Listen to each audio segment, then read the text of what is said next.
About to do it.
Hello, everybody, and welcome to the JHS Media pregame show. But right before senior night, the Johnson Panthers are set to host the Pilgrim Patriots. I'm Anthony Vendetti alongside Matthew Duquette Siswick. We are your crew from Johnson High School Media, honored to be calling this game, starting with the pregame show. Now, first off, Matt, looking at the hat, second straight week with it, changing it up. First you had Arthur's hat, now you have this kind of 1950s looking hat, if you want to call it. What inspired you to do this? Well, I'm just trying to lighten up the mood here. Great season so far, the football season. Playoffs. Every home game now, every pregame, I'm going to be wearing a different hat. If anyone's watching this has any suggestions, want me to wear a hat they have, go ahead, come up to me in the halls, give it to me. I'll wear it. I'll wear it on the stream. All right, now Matt's hat talk. We're going to start with our pregame show. So first off, John, you're 4-0 in league play. They are 4-0 for the first time since 2023 when they went on their championship run, or should I say the semifinal run. They lost to Middletown that year. Pilgrim Patriots, they're off to a struggle this year. 1-6, 0-4 in league play.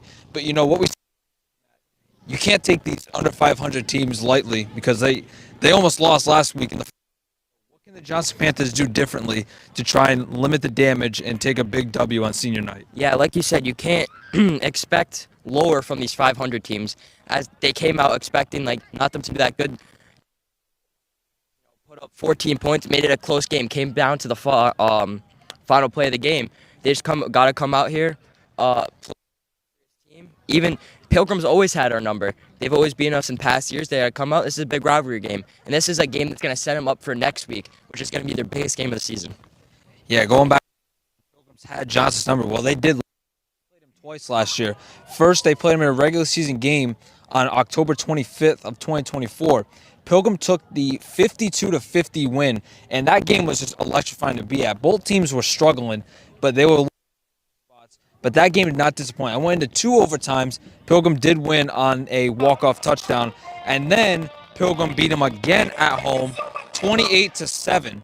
So Pilgrim, like you said, has had Johnson's number, but going back to Johnson's overall stats, their last game against East Greenwich, we just talked about, 21-14. They started the first 21. Responded with 14, almost won the game, but Danny Gomez coming up clutch. So what can you say about Danny Gomez in this defense? I mean, he's amazing. He had that. Calling him, he wasn't too happy. Showed that he was strong. Showed that didn't really affect him. Came back stronger. Made those plays, where they really needed on that last drive. And he's a great player, and it shows. It goes to show you this great defense that the Panthers have. They just gotta lock in this game, show and just play.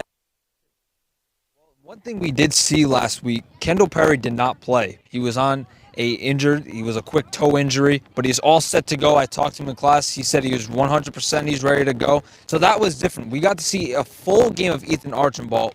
We did see him struggle at some points. He threw that one interception. Some reads were just not the prettiest, but he did have a 40-yard touchdown pass to Evan Perrin, and that just shows the confidence that Coach Joe Acharo has in his freshman quarterback, Ethan Archambault. What can you say about the kid? I mean, he's been lights out this season. Going back to last game, playing the full game, that was the really, show of talent that he has going out here, putting 21 points on the board. Definitely showing some cracks that he's still a freshman. He still has a lot of, growing to do. Throwing that one interception, first one of the season, showing that maybe the Kendall Ethan, getting some time off, getting to rest on the bench, giving him a breather to come back in here stronger. And I think with the dual threat quarterbacks coming back, be an easy game for them. But it goes to show you how good he is coming back with the win after being, having that dual threat system. We talk about how young the team is, and Ethan Archambault was playing the whole game. They had 2 turnovers last week. Archambault interception, and then the Aiden Neal fumble. He caught one over 2 defenders, but then fumbled. That's 3 turnovers in the last 2 weeks. So teams that are really good in the past, they like to get, maybe overconfident of themselves. But Coach Acharo does not let that fly. He says every single week, you look forward to the next week. It doesn't matter how good or how bad the team is. You got to play to the level of your competition every single week. And we did see that the last week. Two turnovers against East Greenwich. But what can they do differently to hang on to the football, and what can be changed mentally? And like Coach Joe said, put all those games behind you. You're not 4-1, 5-1. What they are, they're undefeated. You put that behind you. This is 0-0. Your record doesn't matter here. It's what matters what you play this game. It doesn't matter the games that you played past. As good as you play this game. So if you play bad, you're gonna lose. If you play good, you're gonna win. And that's all they need to focus on. And if they do that, then they're pretty unbeatable. Now let's go over to some Johnson stats. 4-0 for the first time since 2023. Like I said earlier, that was their first time when they went to the semi lost. And they are undefeated at 3-0. They're looking to go undefeated at home in the regular season. Last time it happened was 2023. I feel like I'm over repeating myself, but that's the last time it has happened. They're also on a 4-game win streak, and they've won 5 of their 6 games this year. And that is just outstanding numbers as compared to last year. Went 2-7 overall. Wasn't their prettiest year. What do you think has changed mentally in this team to really improve, winning 5 of their first 6 games? Definitely, feeling that taste of defeat. Coming into the season, they didn't want. No one likes to lose. Coach Acharo really drills that into the players. Especially playing with him on the baseball team. He likes to drill that into players. Winning mentality, coming back stronger every year. Now let's go over to Pilgrim Sign, finishing up on Johnson. They're 1-6. They're 0-4 this year, but like we said, never take teams too lightly. It definitely has been a struggle for them. Their last game they played Classical, they lost 41-7. I mean, Classical, they're a top dog in Division 3. They're on a 6-game losing streak. So their only win was the injury fund game, which really nobody really counts that one, but it does count toward your RPI standings.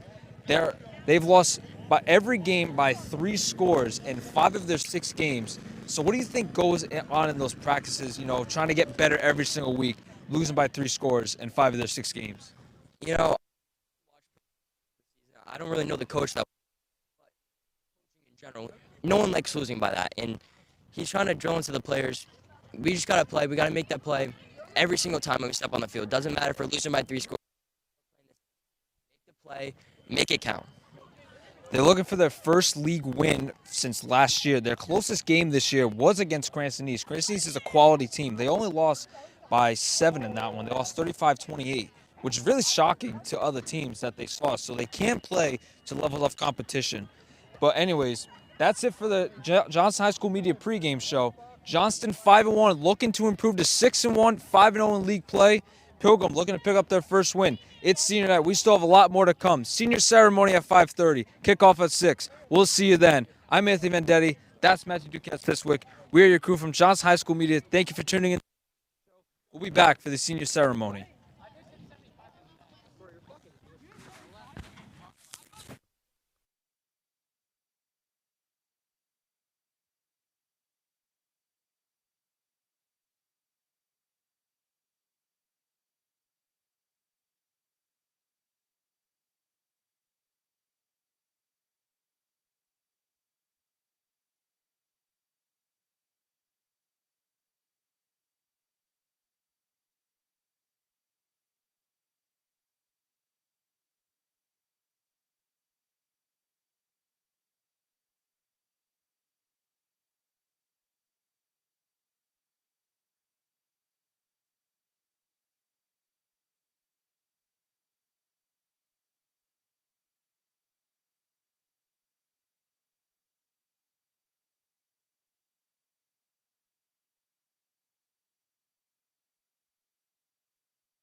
joined by their families, they take the field one final time, representing years of hard work, school spirit, and Panther pride that will last long after the final whistle.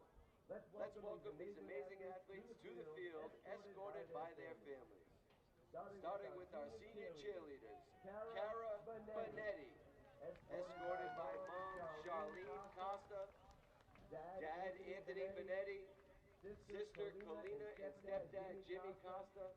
She has cheered for 4 years at Johnson High School. Her favorite memory is cheering on the sidelines every Friday night. Cheerleading has given her so many opportunities and has taught her responsibility and has left her with so many amazing memories. Kara plans to attend RIT for medical imaging. To Coach Fallon, thank you for everything you do for the team and always supporting us through good and bad. To the team, thank you girls for being such an amazing team for my last year. I love you all and I am proud of our accomplishments together. Chantel Lacassie, escorted by parents Kelly and Justin and brother Dominic.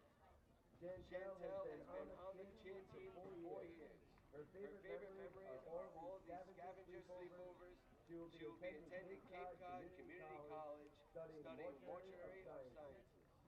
To Coach Fallon, thank you for your guidance through her cheerleading journey. She has learned hard work, dedication, and much more for which she will always be grateful. To the team, it's been a great 4 years with everyone, and thank you forever being her second family.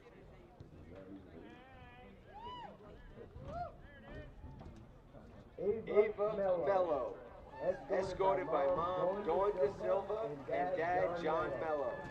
Ava has been cheering since she was 6 years old and has been on JHS cheer for 4 years. Her favorite memory is sophomore year when it started to downpour and JHS ended up winning the homecoming game.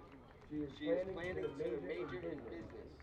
To Coach Fallon, thank you for your dedication and believing in us. To the team, I am so proud to have been on the team with you girls, and I wish you the best of luck in the future. Bria Pizzulo, escorted by parents Holly and Robin. Bria has been cheering for 3 years. Her favorite memory is team bonding events. Cheer has impacted her work to work hard and find confidence in herself. She plans to attend college and study social work. To Coach Fallon, thank you for always believing in her and pushing her to be the best version of herself. Your hard work for the team doesn't go unnoticed. To the team, enjoy each moment because this will go by fast. She loves you and can't wait to see what you all accomplish in the future. Natalie Toge, escorted by her aunt Rosenda Montana. Natalie has been on the cheer team for 2 years. Her favorite memory is this year's Ram Rally. Cheer has had a significant impact on her both mentally and academically. It gave her a team, a place where she could push herself and still have fun. Most of all, Cheer has given her confidence and memories she will carry with her. She plans to become an ultrasound technician. To Coach Fallon, thank you for pushing me to always be my best. With your dedication, we were able to reach our goals as a team, and we appreciate you so much. To the team, keep working hard, be confident, and have so much fun. I truly love being on this team with all of you. You would recognize that voice. Captain Caitlin Barzboza, and Michael, brother Corey, and sister Ariana Henderson. She has cheered for 4 years. Cheer is an important part of her life, and she'll never forget the memories spent with the team. She will attend Rhode Island College. To Coach Fallon, thank you for all the work you put into this team. She is grateful to have a coach like you and someone who is always there for her. To the team, she's going to miss you all so much and will always cherish the memories we made together. Keep being you and never give up. Captain Skylar Almeida, escorted by her parents Stacy and John. Skylar has cheered since freshman year. Her favorite memory is getting new stunts at PC camp. Cheer has taught her how to be hardworking, disciplined, and how to be responsible with her duties as a captain. She plans to major in nursing at Rhode Island College. To Coach Fallon, thanks for always believing in us. She appreciates all of the time and effort you give every day. To the team, cheering with you has meant so much to her. She's going to miss each of you. Let's go win the game face states together and end our season.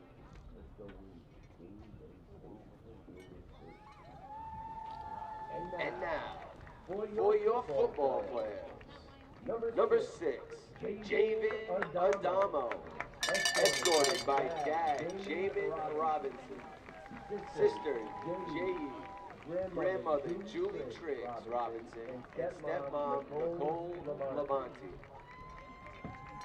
Javen has been playing football for 2 years. His favorite memory is coming off the edge and tackling the QB for the first time. He plans to study finance and psychology. To the coaches, thank you to the entire coaching staff. You played an important role in his life while on the team. To his teammates, treat every game like it's your last. I love you, boys. Number 72, Latrell Brown, escorted by Mom Renee Lovelace, Dad Ricky Brown, and brother Kagan Green. He has been playing football since he was 5 years old. His favorite memory was beating North Providence. Football has impacted him by teaching him that the best team works together and puts egos aside. To his coaches, thank you for putting in so much effort towards our team and individual success. To his team, give it your all, even when no one is watching. Number 21, Jack Capabianco, escorted by Mom Jessica Macari, brother Nico Capabianco, grandmother Lucille Capabianco, Uncle Rob Mandarelli, and Coach Joe Achado. Jack has played football for 6 years. His favorite memories will always be the summer days and early mornings with camp. Football has impacted his life with lifelong friends and skills that he can apply to every day. He plans to attend college after graduation. To the coaches, thank you for always looking out for me and always pushing him to be better. To the team, I love all of you guys and can't thank you enough for accepting me as a member of this team. Number 13, Lorenzo Catanzaro, escorted by Mom Nicole, brother Giovanni, Uncle Michael. Lorenzo has played football for 4 years. His favorite memory is beating North Providence this year. Football means a lot to him and shaped him into a man. After graduation, he will be attending trade school. To the coaches, each of you have been there throughout his journey. A special thanks to Coach Joe. To the team, don't take anything for granted. Leave with no regrets. Number 19, Anthony Dea, escorted by parents Demetria and Vishen, brother Gabe and Aunt Jana Aldea. Ed has played football from 5th grade through senior year. His favorite memory is his first touchdown and football team beach trip. Football has impacted him by making lasting friendships. He plans to attend college studying sports management and sports medicine. To the coaches, he appreciates everything you have done for him. Being part of the team and your belief in him, even when he doubted himself, made all of the difference. It's not always easy being a smaller guy, but you made sure that I mattered to the team. Thanks for everything. You are more than just teammates. You are family. I know these friendships will last beyond the field. The day we went to the beach was special. Our team hems through the roof. Number 13, Trevon Paredes, escorted by Mom Gloria and brother Xavier Lopez. He has played for JHS for 4 years. His favorite memory is being family with his team. Trevon plans to attend college for interior design. To his coaches, he appreciates all of you and thanks you for helping him with everything, including school. Without you, life would be hard. To the team, let's get this ring. Number 60, Dave Rowland, escorted by his brother Jacob and sister-in-law Tuti. Dave has played football during his senior year and also back on 12U in youth. One of his favorite memories was getting his first sack in a youth game against Lincoln. He was excited and proud in that moment. Football has taught him discipline, teamwork, and to keep pushing himself even when things get tough. Football has truly helped him grow as a person. He plans to attend college and study sociology in the hopes of becoming a lawyer. To the coaches, thank you for pushing me to become a better version of myself every day. Your support, discipline, and belief in him made a huge difference, and he will always carry those lessons with him. To the team, even though he joined the team a little later in the season, you all welcomed him right away. He is grateful for how you accepted him and trusted him like family. He has learned a lot from each and every one of you.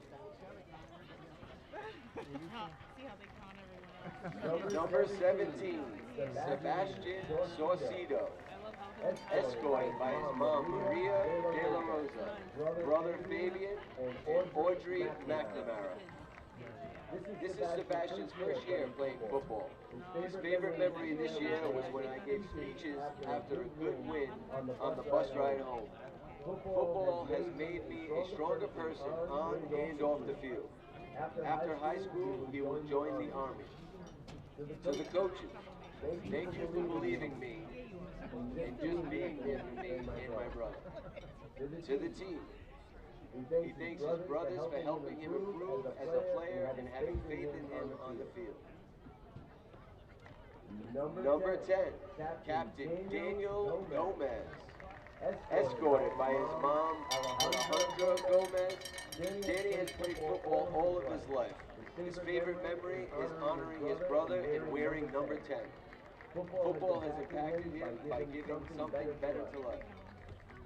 To his coaches, thank you for never giving up on him and giving him a chance to help his team and shine. To his teammates, thank you for always putting a smile on my face, even when times were hard for me. I love all of you. Thank you to the guys who trained with him in the cold every day. Number 50, Captain Nathan Delamorte, escorted by Michelle and Ron Delamorte. Brother Nick and grandparents Ron and Judy Delamorte, and Linda Mignacca and Wayne Raffia. Nate has played football since flag straight through senior year. His favorite memory is his interception against Situate and celebrating with his team. Football has impacted him so much, making him a great person, and has given his teammates that will forever be family. Nate plans to go to college for sports management and creative arts.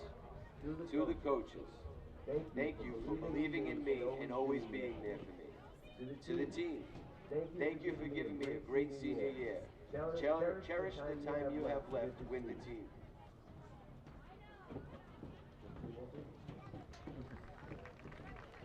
Number 1, Captain Yadier Grulon, escorted by his father, Yadier has played football for 4 years. His favorite memory in his entire senior year and the performance of the team is putting up. Football has impacted him in huge ways on and off the field, making him a more disciplined young man. He will be pursuing a career in auto mechanics. To the coaches, he thanks every single coach that has taken a chance on him and believed in his ability to perform on the field, and also for all the great laughs together. To the team, thank you for the support and feeling like a second family to me. Number 0, Captain Michael Messina, escorted by his dad, Michael Messina. Mike played football for Johnston for 12 years. His favorite memory will always be Coach Joe telling him to shut his mouth after every game. Football has taught me that hard work pays off. He wants to be an electrician. To the coaches, thank you, especially Coach Joe, Tom, and Raph. To his teammates, love the game. Number 4, Jason Shino, escorted by parents Gina and Paul. Jason started playing football at flag level when he was 5. Football has impacted his life by teaching teamwork and resilience. The memories, friendships, and lessons from the field will stay with him long after the final whistle. Thank you to my parents, grandmother, Auntie Annette, Uncle George, and Auntie Ashley for always showing up in the stands, and in every moment that mattered. Your support means everything. To my coaches, you made the game fun, pushed me to be better, and taught valuable lessons I will take with me off the field. To the team, thank you for the laughs, hard work, and the memories. Never take a snap for granted. It goes by faster than you think.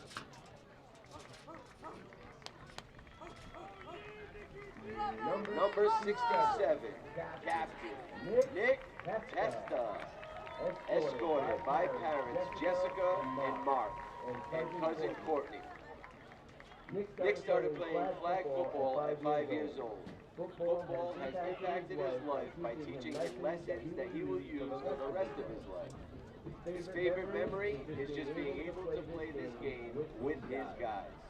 Nick will be pursuing an electrical career. To the coaches, you were the biggest influence to him, and he thanks you for everything. To the team, you have made it enjoyable to practice every day. Each of you hold a special place in his heart. He loves you all. Congratulations to our seniors. We wish you all the best. Let's everybody give them a round of applause as they take the picture down the field.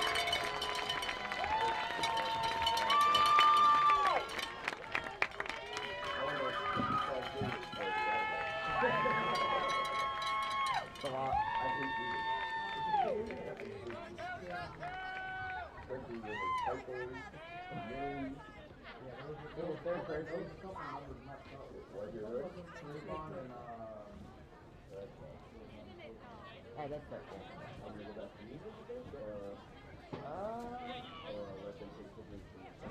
Let them take this on the side. And then call it a music. I'm guessing. I have no idea. I don't know how this works. I usually just have a headphone. Oh, I have no idea. You can hear a little bit from this. So I can hear the crowd a little bit. You have a Panthers fan? Kind of. That game, I'm up at 146.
One second from half court. Jumping for joy. First ever. A 2-on-1. Oh, from Did he bring it in? He did! It is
Cheers. Jimmy.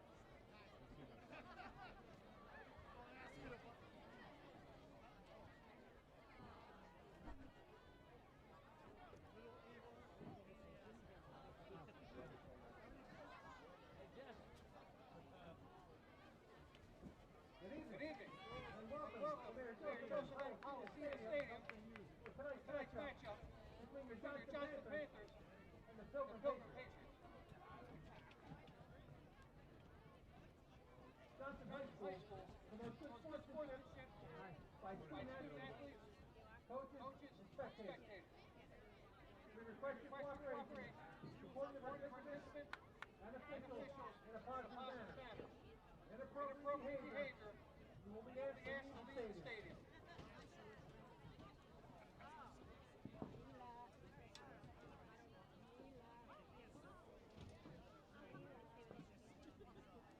There's so much going on, huh? There's so much going on. I can't take it all in.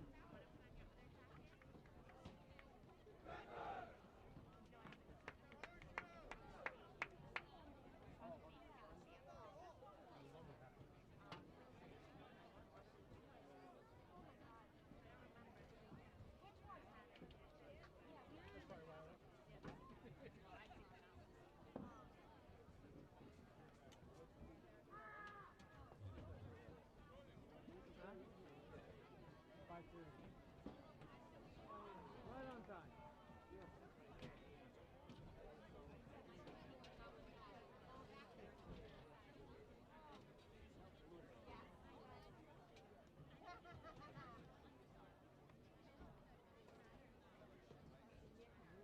Come on.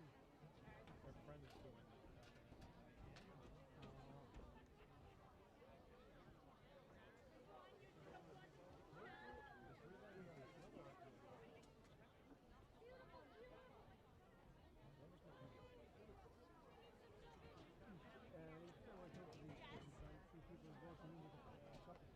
Next time I'll get. Oh, they do? Yeah. Oh, maybe I'll go. No, it's empty. He says it's broken.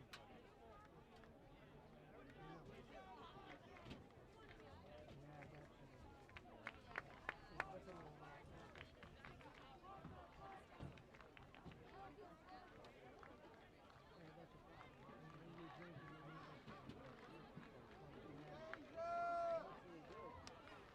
Johnson has the nickel, you see the ball.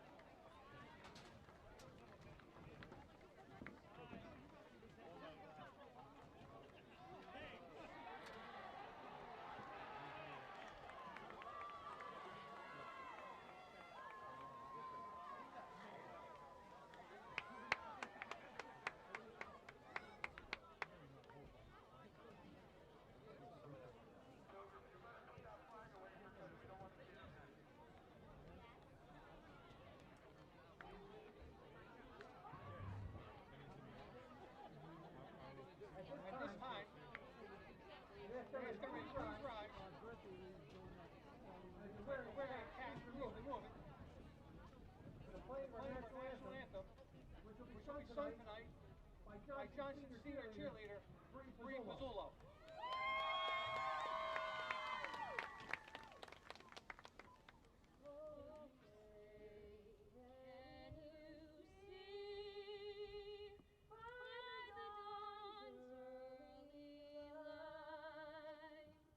What so proudly we hailed at the twilight's last gleaming,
It is senior night here at Johnson Senior High School.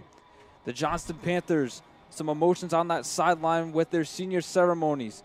14 total seniors for the Johnston Panthers. They have elected to receive here in the first half. That means Pilgrim will start the ball with the second half. We welcome you here on our own YouTube channel and on the NFHS network. I'm Anthony Vendetti, your play-by-play announcer, alongside my partner Matthew Duquette, Arthur Men behind the computer, Timothy and Thomas Zoidara behind the cameras. We are your crew from Johnson High School Media, honored to be here on the NFHS network and on our own YouTube channel. It definitely has that fall October football Friday nights weather in the forecast. 51 degrees here at kickoff. Pilgrim will kick off to Johnston. You can see those seniors on the sideline. They want this game bad against Pilgrim. Kickoff about to happen. Waiting for the kick, and we are off and underway. A little short kick to the 40-yard line, and it's going to be out of bounds at about the 44, and there's going to be a flag thrown after that one. Johnston 5-1, 4-0 in league play. Pilgrim 1-6, 0-4 in league play. It has been a struggle for them this year. Pilgrim has had their number, though. Last year they beat them twice, one in the regular season, one in the playoffs. Matt, what is the key for victory here in this one for the Panthers? You know, like I said in the pregame show, coming out here, expecting them to be good, not looking at those past games, not looking that you're 5-1, you're 4-0 in league play. You got to play every single play like it's your last one. Come out there, play hard. You know, I think they underestimated the team last week, and that's where they got into position at 21-14. So a different look. Luke Ventura is starting at center. Archambault, first play from scrimmage. Little screen pass to Evan Perrin. Perrin looking for some blocks. He's going to pick up about 5-4 on that one. So make it second and about medium.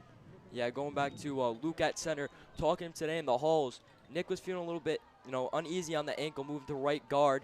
Luke's coming in at center. First time, I believe, this season he's starting at center. Yes, it is the first time. We saw last week, Nick Testa, like you mentioned, he rolled his ankle a little bit. So he is now at right guard. So Luke Ventura will get the center snaps today. Archambault first pass was to Evan Perrin. Pickup of about 5.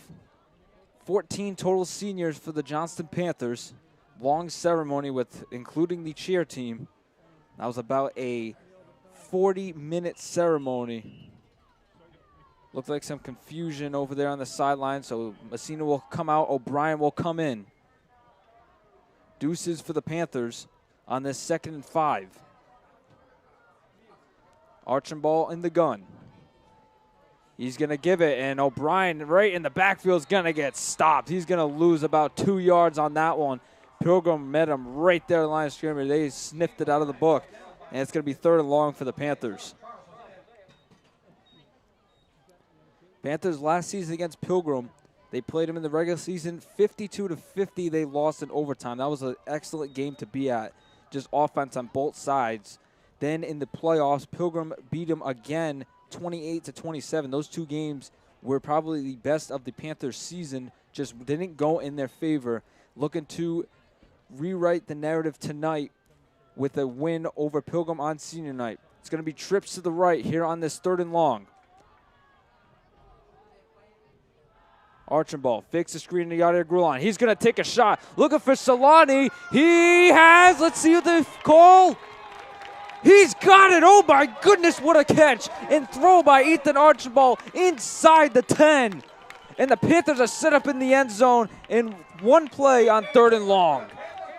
That's a great pass by Ethan Archibald. Look over the shoulder. Nice over-the-shoulder catch by Giovanni Solani. Great play right there. That's the big play they need to come out here. Put a staple on this game. They didn't score early in the first one, and that's what they've been doing all season, scoring early. They didn't have that in last game, and this is what they're going to do this game, and that's the key to success right here. Yeah, like you said, they did not score until the 2nd quarter. That was the first time all year they have not done that, and they really met their opponent last week with East Greenwich. It's going to be trips again to the right. We've seen that play a lot. Ethan loves to go to Solani as he's going to try one for the end, looking for Perez, but he just overshoots him. Had man-to-man coverage at the top, just over the head a little bit. It's going to be 2nd and 10. And that's what they're going to look for is Perez man-to-man. You saw what he did last week, Moss and the kid. right near the end zone. You know he's a good wide receiver. You know he's going to go to him there. Just a little bit overthrown. Yeah, that's catch you were talking about last week. It was in East Greenwich cornerback's hands, but right when it went to the ground, Perez ripped it out of the hand and set him up in the red zone, actually set him up inside the 10. What an unbelievable catch that was. It was just a series of unbelievable catches. 2nd and 10. Grulon motion. He's going to get the sweep. Grulon looking for some blocks, looking for the end zone. Has a block in front of him. Let's see, can he get into the end zone? And he is. He's in. Hold up, we have a flag down at the 5-yard line, so this might be coming back, and it is. We saw that last week for the Panthers. 10 flags against them last week. Half of them were the holding call, and that's going to send them back 10 yards, so 2nd and 20 is what we're looking at. You know what an incredible season the Panthers had, but this is what's going to kill them, the penalties, and Coach Joe is going to drill into them. No more holding calls. You know, amazing play last week. Could have scored more than 21 points, but it's the calls and the flags that they keep getting that bring them back and are holding them back from being the best team they can. Yeah, there was definitely a couple opportunities last week when the Panthers were set up inside the red zone or even on the Avengers territory, but every single time they just couldn't get past that penalty. So that really put them in some danger.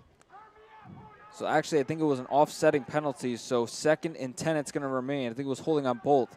Archambault's going to throw one in the backfield to O'Brien. O'Brien looking for the outside. O'Brien breaks a tackle. O'Brien, he's in. Touchdown Panthers. Stephen O'Brien right out the gate gets the Panthers on the board. It's 6-0. You know, that's a great play by him. Going around the corner, a little bit holding there by Pilgrim. Got away from that, scored the touchdown, kept his feet in bounds. You know, that's the great power running back that they like to use. Usually he's in there getting like those 5 yards. He can do pretty consistently there. Showed his little bit agile side right there. Getting to the sideline, getting up, scoring that touchdown. Leads the team in touchdowns and adds another one to his resume of his junior season as Jaden Pont 15 for 17 on the year. Panthers do their normal shift. They actually got away with a fake one last week. Got East Greenwich sleeping. But let's see what they do on this one.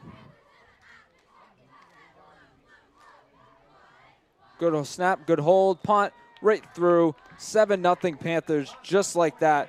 We talked, like Matt Duquette said, if they score early, it might be a problem for the Pilgrim Patriots. They take advantage. Another touchdown scored by Stephen O'Brien. Scored 2 last week as well. You know, going back to that kick, and Jaden Pine's been lights out this season, only missing 2. 1 blocked field goal last week, and goes to show you, really good kicker. And this Panthers team, we're great down to the kicker, wide receiver room, defense. I mean, great all around. So now this excellent Johnson defense, who has lived up to their name this season, they're going to do it again. They will kick off to the Pilgrim Patriots. Random stat. Last week, Yadier Grulon did not get a touchdown. That was the first time this season he went without a touchdown, looking to get one on senior night. Still got a lot of game to go. This Johnson defense will look to come up again. Remember, the Johnson Panthers also had 2 turnovers last week. Ethan Archibald threw an interception, and Aiden Neal fumbled. That was actually Archibald's first interception of the year. Panthers have only thrown 2 total on the year, one by Perry against Lincoln, and the one last week against the Avengers. Has punt, kicks it away to Pilgrim, taken in at about the 20-yard line. Looking for some blocks. Now he has some. He actually makes nothing out of something, gets near to the 40-yard line. So great starting field position to this struggling Patriots offense. You know, right here, this is where the defense needs to live up to their name. You know, D-line need to rush the quarterback, put some pressure on him. DB safeties need to lock up these wide receivers, tight ends. And the running game needs to be locked down as well. Coming out here, just put 7 on the board. Now they need to shut him down right here. It's going to be Grady Weaver, the sophomore, at quarterback to start. As Weaver going to throw one in the backfield. Missed tackle right there by Daniel Gomez. And that's going to be a first down for the Patriots. Missed tackle right there by the captain Gomez. And on one play, the Patriots move the sticks. We saw a Danny can be last week, making the game-saving tip out of the wide receiver's hands, winning the Panthers the game. Yeah, he's definitely come up big. When I talked to Coach Joe after the game of the post-game report, having Daniel Gomez on his team just means so much. He brings so much energy, so much experience, and doing it all for his brother. And here's a first handoff of the game for the Patriots, and maybe gaining about a yard. That is Mason Whitting, the sophomore. So it's going to be 2nd and 10. Kind of interesting backfield. Sophomore backfield. You have Weaver at quarterback, and then you have Whiting at running back. They do have a senior quarterback, Evan Nolan. Believe he is hurt, though.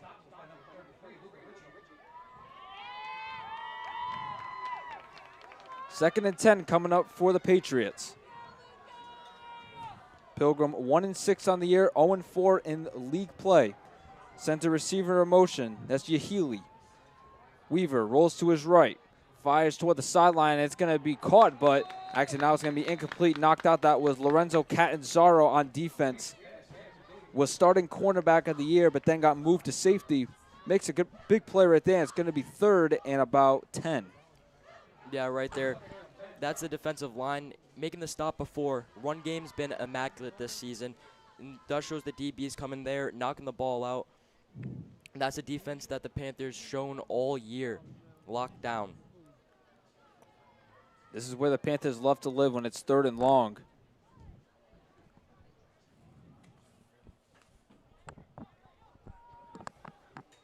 Third and 10 coming for the Patriots. Trips Weaver's right. Weaver fires over the middle. That one's in the air, and it's actually caught. Oh, my goodness. It went off Yahili's hands and find Matthew Diffley on the deflection. That's going to move the chains for the Patriots.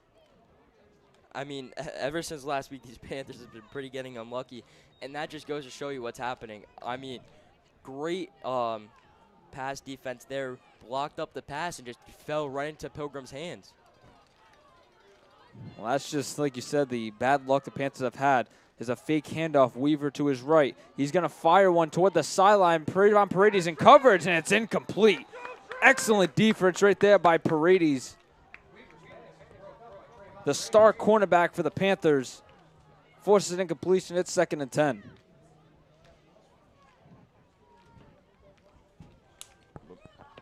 Big stop here. They stop him here. I believe they drive downfield. If they score another one, that's a great position to be in, up 14 in the first quarter, and that's a position they weren't in last game that they have been usually this entire season. Yeah, the Panthers were only up 13-0 at halftime, and it may sound like, what are you talking about? That's good, but the Panther offense has been different. As here's a handoff to the Pilgrim backfield. That is number 15, Josiah Charles, the senior running back. Picks up 5, and it's going to be 3rd and medium.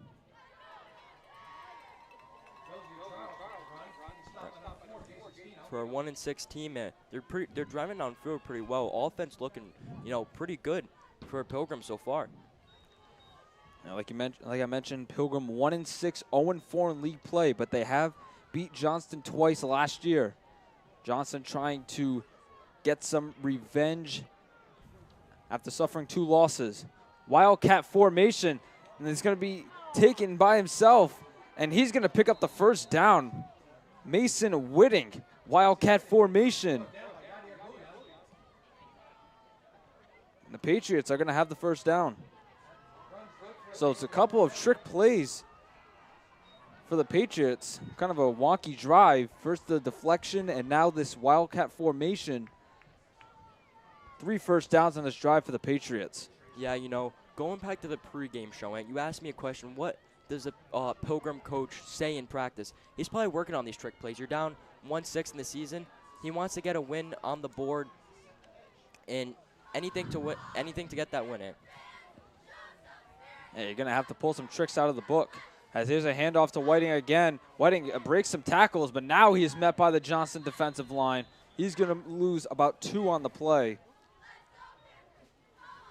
Had a chance to make something happen, but the Johnston defense of line picked it up and stuffed him in the backfield. It's actually going to be a loss of about 3. See, that's the normal defense line that you have, man. Coming in here, stopping those trick plays. You know, those work sometimes, but if you see him coming, they're pretty easy to stop. No, Johnson is still without sophomore Max Pilkington. As Weaver steps back. Weaver, he's going to be taken down. Weaver gets stopped in the backfield.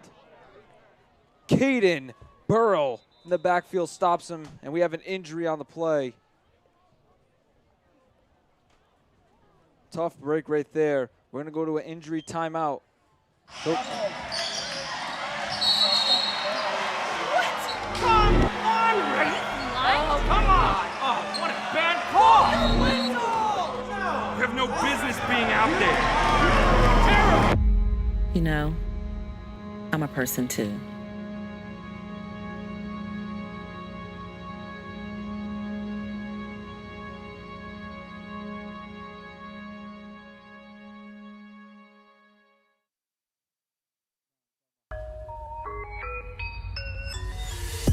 This is heart. This is pride. This is community. This is high school football. Our number one priority is protecting our players. That's why we're writing new rules for the sport and developing innovative educational tools that protect our athletes. This is player protection. This is high school football.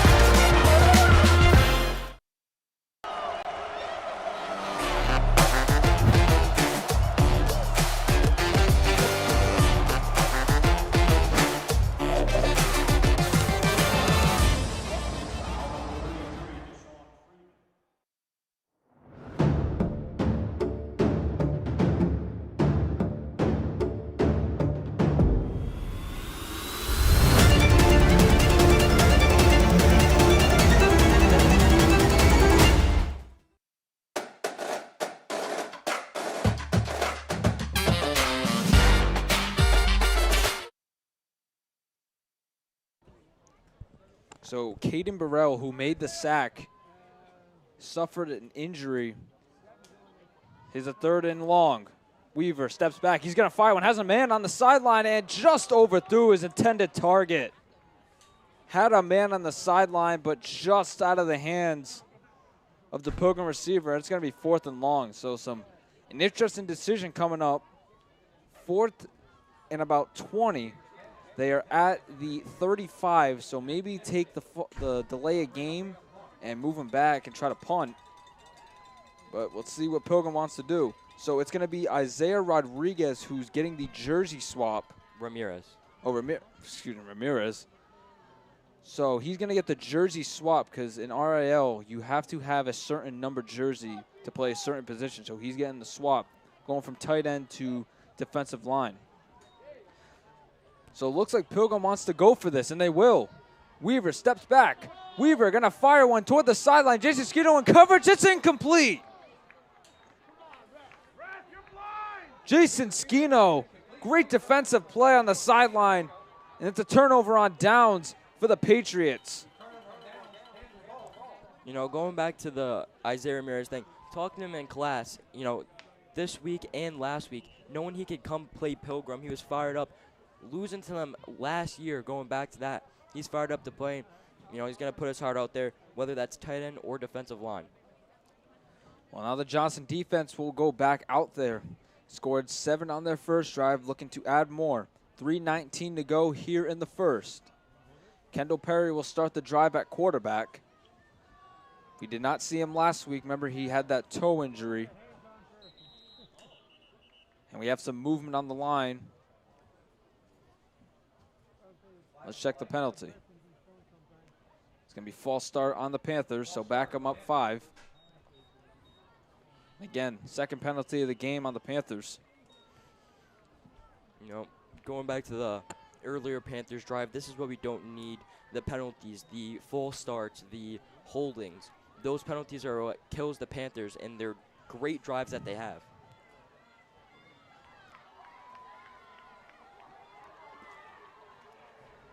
Perry at quarterback. Jet sweep to Evan Perrin.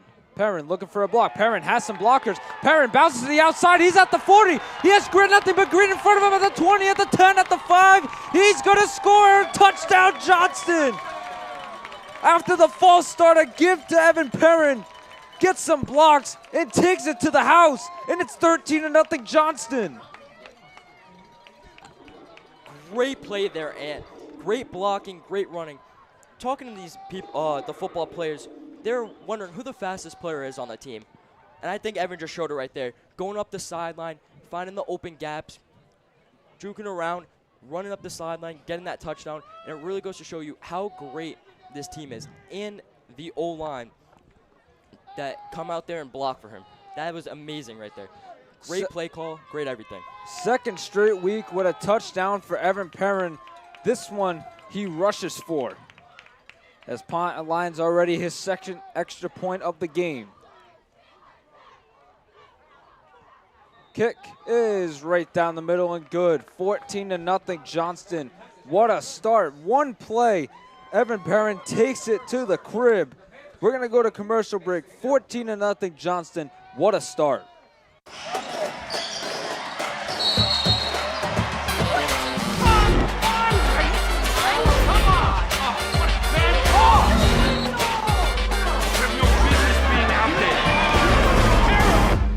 You know, I'm a person too.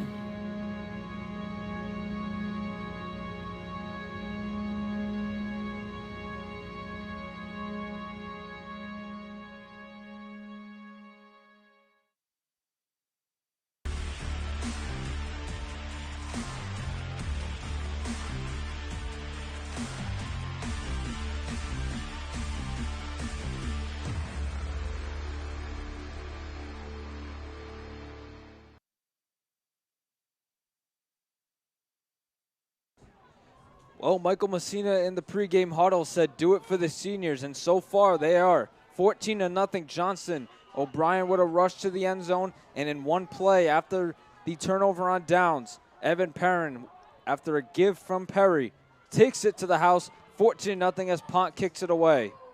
Taken in at about the 29. Escapes a tackle. Now he's going to get up to around the 35-yard line, and that's where the Pilgrim offense will start once again. Yeah, that was a great drive. Actually, not really even a drive, and just a play. Coming out there, one play, one score, making this a 14-0 ball game. And that's what the Johnston Panther offense usually does. Come out here and score high games. They score right away. And that's their key to success so far in the season. Offensive coordinator Tom Santori, he always goes up to his quarterback and says, do you like this play? Quarterback says yes. He rolls with it. And so far this season, it's worked for Johnston. So back to work is Weaver and the Patriot offense. Sends a receiver in motion. Fakes the handoff and now gives it to Anthony Farhat, who goes absolutely nowhere. Buried in the backfield. First one to get to him is Antonio Morales and James Seto. Johnston defense, whenever they see someone in the backfield, it's like they're already knowing and they are there to get it. It's going to be second and about 15. Going back to the Pilgrims' earlier drive, they've just been playing trick plays usually most all game. And Panthers defense is reading that pretty well, getting to the guy that has the ball. Yeah, Weaver did about 2 to 3 pump fakes before he actually gave it to someone. Sends another receiver in motion. Now he's going to give it off. Looking for a block, and right in the backfield, Evan Perrin doing it on both sides. Offense and defense. Another stop in the backfield, another loss of 4. Third and 19 coming up. You know, ex-quarterback Evan Perrin, sophomore coming out here. Big game, and honestly, big season so far. Defense and offensive side. You know, he was slated to be one of the potential starting quarterbacks, but then they moved him to receiver and defense, and boy, he is not disappointed. Third and about 16 coming up. Panthers looking for a 3-and-out to get that offense right back on the field. Under a minute to go here in the first.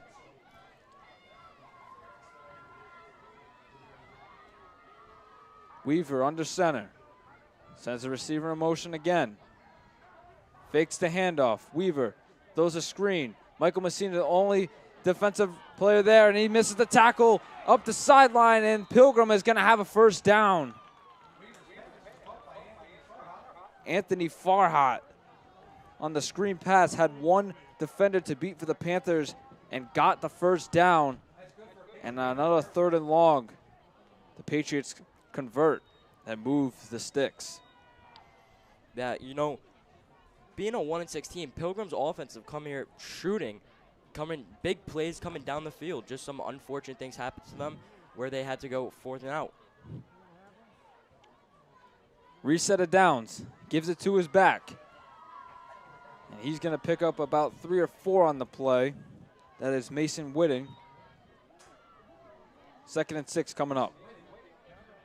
And that will likely take us into the first quarter, and it will. We've reached the end of the first. 14-0 Johnson on senior night. We'll be back for the start of the second quarter.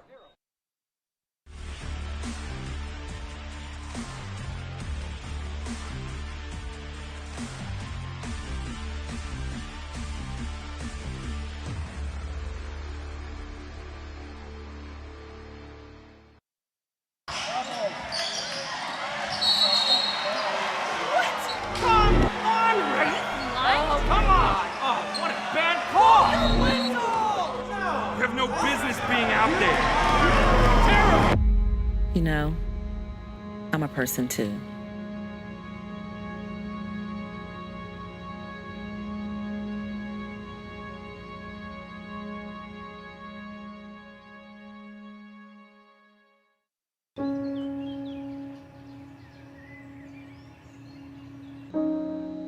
This high school gym used to be packed most.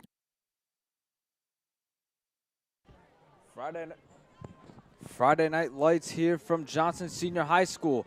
14-0 Panthers as we start the second quarter. 2nd and medium coming up for the Patriots. This is the start that the Panthers offense needed, already scoring more points that they did in 1 half last week than they did today.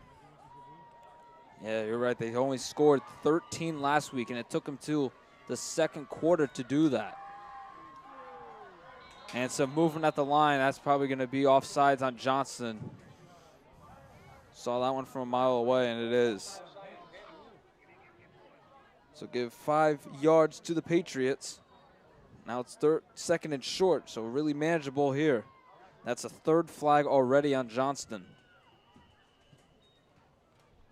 Going back to the flags, and this is what the Panthers don't need on both sides, offensive, defensive. Giving big plays to the opponent's offensive and cutting big plays from their offense. Weaver over the middle, and it's incomplete.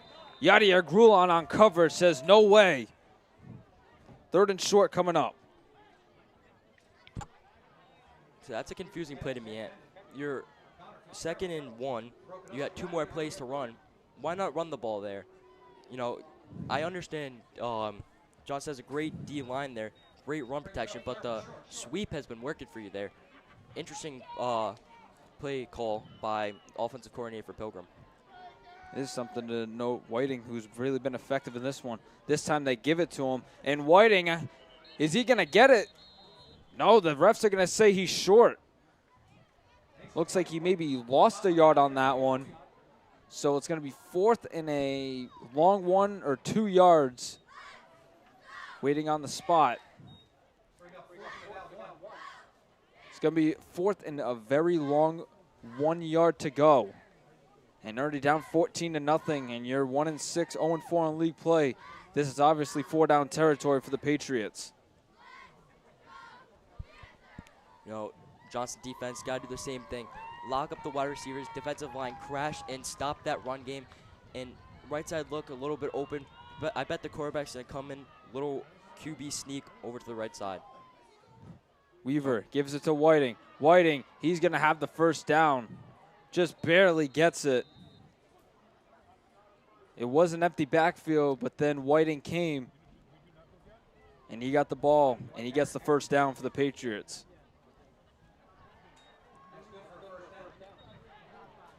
So now 1 for 2 on 4th down conversions.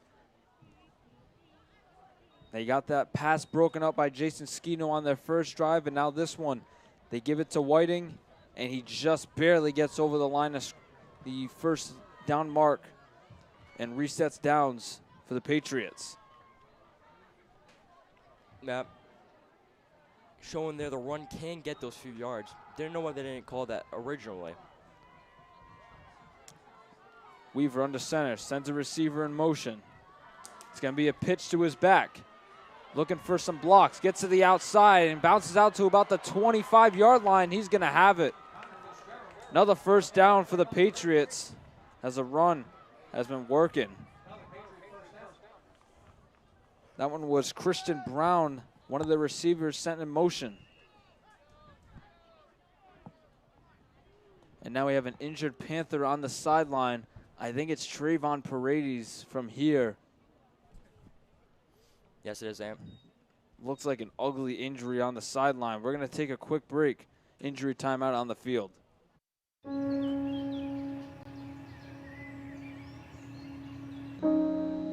This high school gym used to be packed most nights. Not anymore.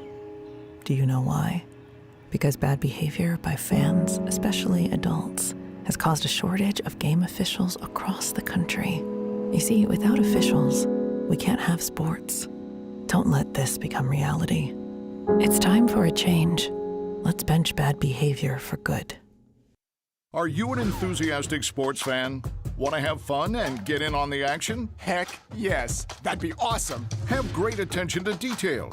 Want to stay active? Definitely. Want to give back to the student athletes in your community? Obviously, yes. Then you'd make an excellent high school sports official. We need more officials across the country because with no high school officials, there are no high school sports. Sign up today at highschoolofficials.com.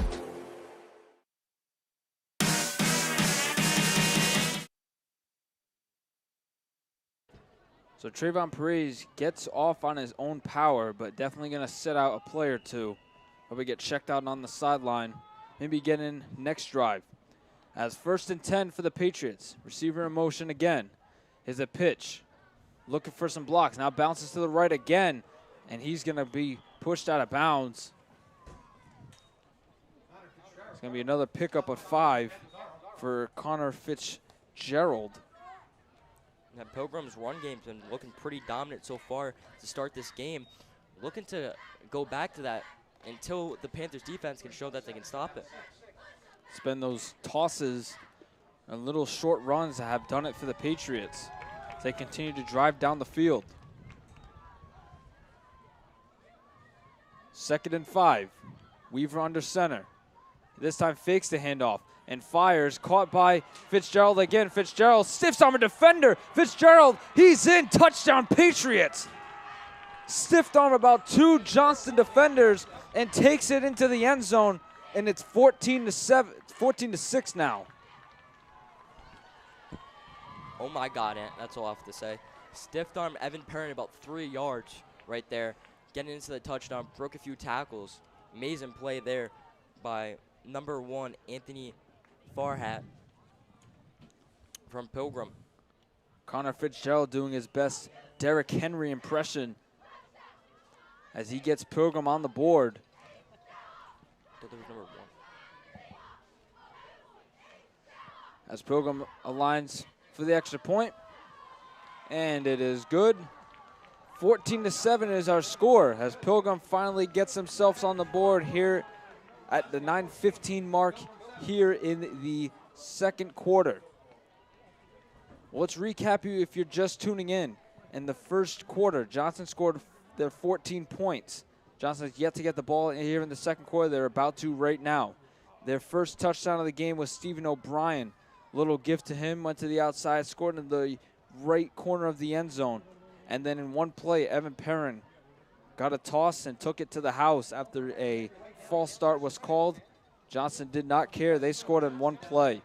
And then right there, as you just score, Connor Fitzgerald stiffs arm 3 defenders and gets to the end zone. That's something you definitely don't want to see if you're Johnston. But now the offense, who is 2 for 2 in their drives, will get an opportunity to get that score right back. And we know this Johnston offense, they can screw around and do whatever they want in one play and get to the end zone. Yeah, coming out here, definitely need a score here as Pilgrim does receive the kickoff after half. Yeah, that's another thing that we did not cover. Johnston received the opening kick. They won the toss but wanted to receive. So here we go. Here's a kickoff to about the 15-yard line, taken in by Grulon. Looking for some blocks. Grulon is still on his feet. Grulon is finally going to be taken to the ground, still up and now taken down at about the 49-yard line. He just refused to go down. It took him about 6 Pilgrim Patriot defenders to take him down. That 30-yard run right there. Got around the 20-yard line, run up to the 50. Great field position for these Panthers. You know, got to rely on the freshman quarterback coming out here, Ethan Archambault, to really make a play here, give him another score, maybe run down the clock a little bit, put some pressure on Pilgrim to go down and score on their drive as well. So it's going to be Perry again to start the drive. It looked like it was Archambault, but Perry will come out to start the drive for the Panthers. That's what Coach Joe Achardo likes to do. Likes to mix in both of those quarterbacks. Here we go. Perry, first play. Screen to Solani. Solani looking for a block. Now bounces to the 40, and he's going to be taken down, but not before he picks up a first down on the first play of the drive.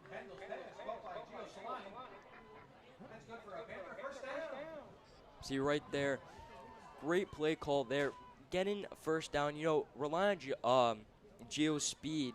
Coming around the outside, running up the sideline, getting that first down. Those short passes have been working for this offense all season. Solani, that's his second catch of the game. Caught one on the sideline on a big third down conversion from Archambault to Solani. Right there, he gets a screen pass and gets another first down. Perry's still in there. Messina to his right. 2 receivers to the left and 1 at the top. Perry, little QB option, and Perry is going to be taken down. Maybe picks up about a yard. He's actually going to lose 1 yard. It's going to be 2nd and 11. Blitz right there by the Patriots. Met him right there in the backfield. Couldn't produce anything. Yeah, Perry, dual threat quarterback. Either a big highlight play, running around the defense, getting open, getting up the field, or he's going to be tackled behind the line of scrimmage. Either way, they're going to put their trust in Kendall Perry.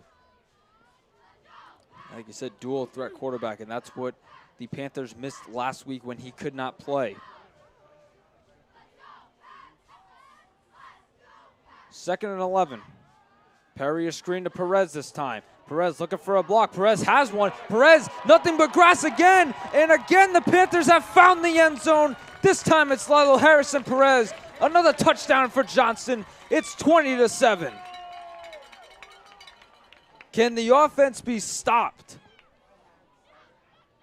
To answer your question, I don't know, and they've been coming out here firing usually all season.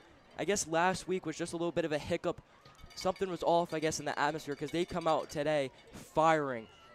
Maybe they didn't like only winning by 7 points. They want to win by more today. Especially on senior night. Now Pond's going to attempt his 3rd extra point. Panthers do their normal shift. Messina the holder. Pont the kicker.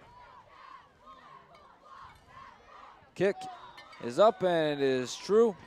And it's 21-7 Johnston. We're going to take a quick break. 3 for 3 in the drive for the Johnston offense.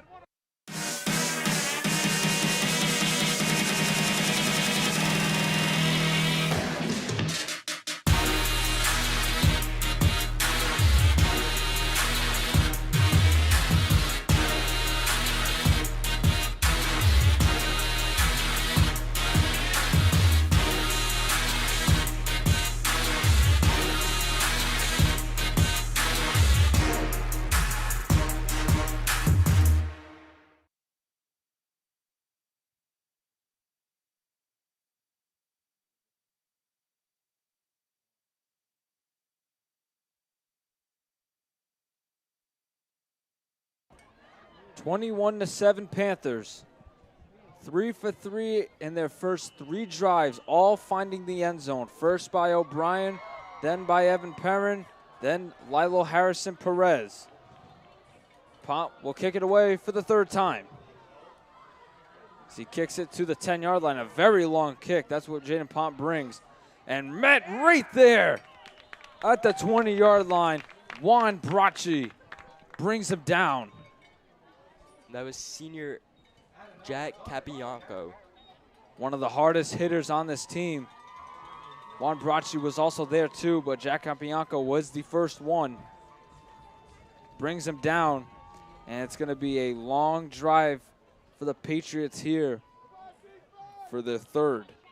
You know, Cap has been a big addition coming from LaSalle to this Johnson defense, one of these hard hitters that they have, and he's coming big on senior night. Wants the ball out for his team. Trayvon Paredes back in the game. Weaver throws a little short pass, but a little bit too low. Ted Tiger was waiting.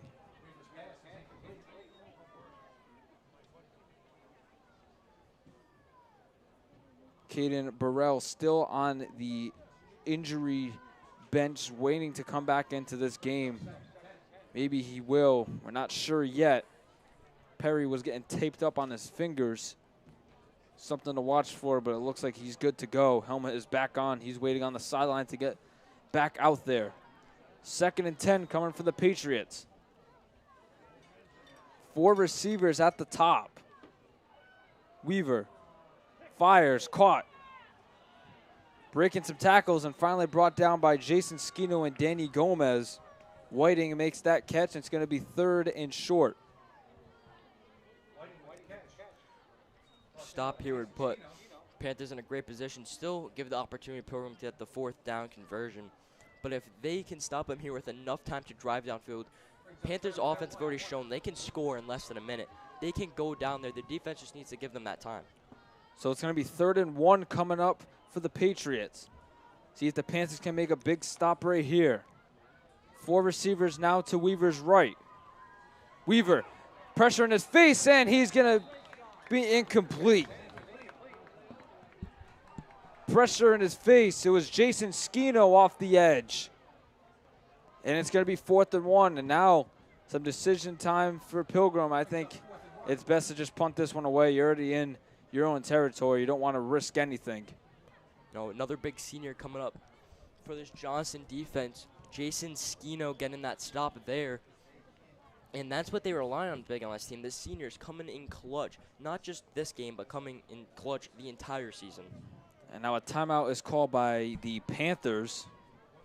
Probably want to readjust their defense or maybe get ready if Pilgrim elects to go for it. It's definitely a very controversial play. You're 4th and 1 at the 29-yard line in your own territory. So if you do turn this ball over, the Panthers are already set up 9 yards outside the red zone. Definitely a risky decision if you're Pilgrim.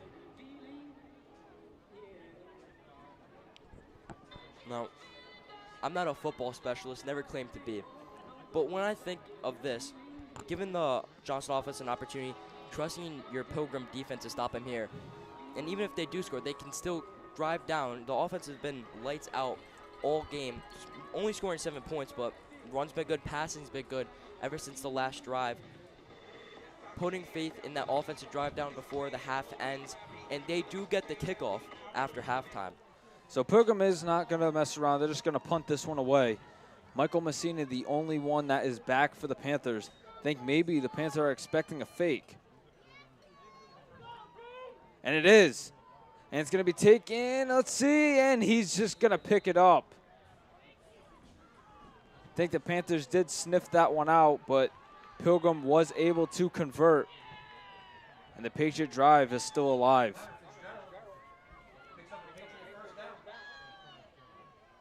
Yep. Definitely a tough break right there. If you're the Panthers, wanting to get that ball back. But the Patriots still pulling out some trick plays. Do it again on that punt. Pilgrim's head coach coming out with here for some Dan Campbell plays out here, going for a 4th down every single time in trick plays. Blake Simpson, the Pilgrim head coach. Yeah, he's definitely called some Dan Campbell type plays. Fitzgerald was in motion, now sends Whiting in motion. There's a screen pass to Whiting. Whiting looking for a block. Whiting has some room. Whiting still on his feet. Now up to the 50. And he's going to be taken down at the 45-yard line, but picks up a first down, a lot more. Another first down for the Patriots. Whiting has been that guy so far for Pilgrim, really keeping all these drives alive and keeping them in this game. Fitzgerald was the one that scored that touchdown for Pilgrim, but Whiting has been that player that has kept these drives alive. Man, you know what? In this season, the problem for Pilgrim isn't the offense. They've been pretty good, pretty consistent all season. It's been defense, letting up a lot of points. Weaver steps back, has some pressure in his face. Richie chasing him, and that one is going to be dropped. Oh, man, he had his receiver right there. Would have been short a little bit, but that would have put it to 2nd and 1, but that was dropped on the sideline. Richie was in his face, could not get it.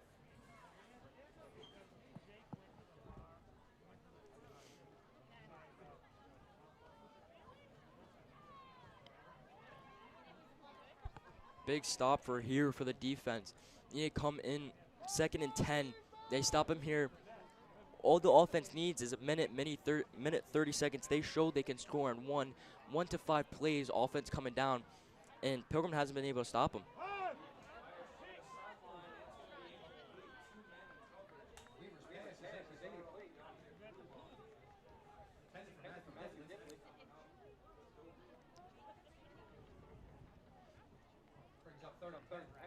Defense near is probably going to have to get 2 stops. You know this Pilgrim's offense is going to go for it on 4th down. So if they don't get it here, they're going to go for it again. Defense needed 2 more stops, turn over the ball, come back on offense, and trust in that offense they're going to score before halftime, because Pilgrim will receive the ball after halftime, giving them an opportunity to score as well.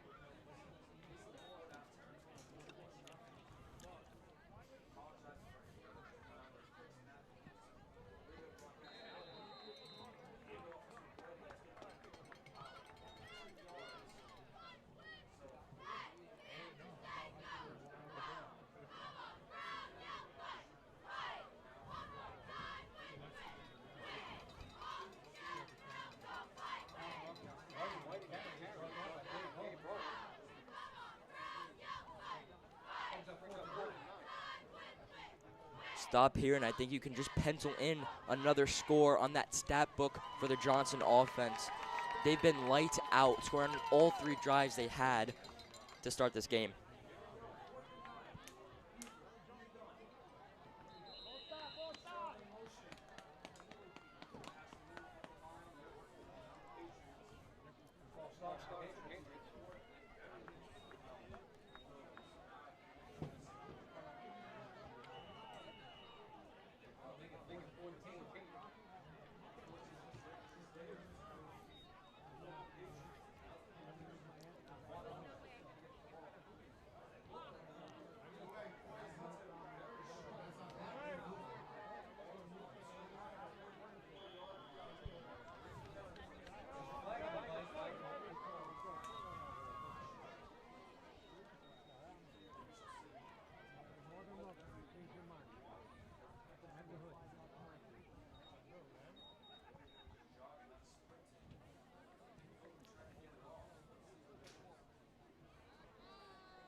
Now the question is, will this affect this drive? Will it give Pilgrim the ball back, or will Johnson still receive?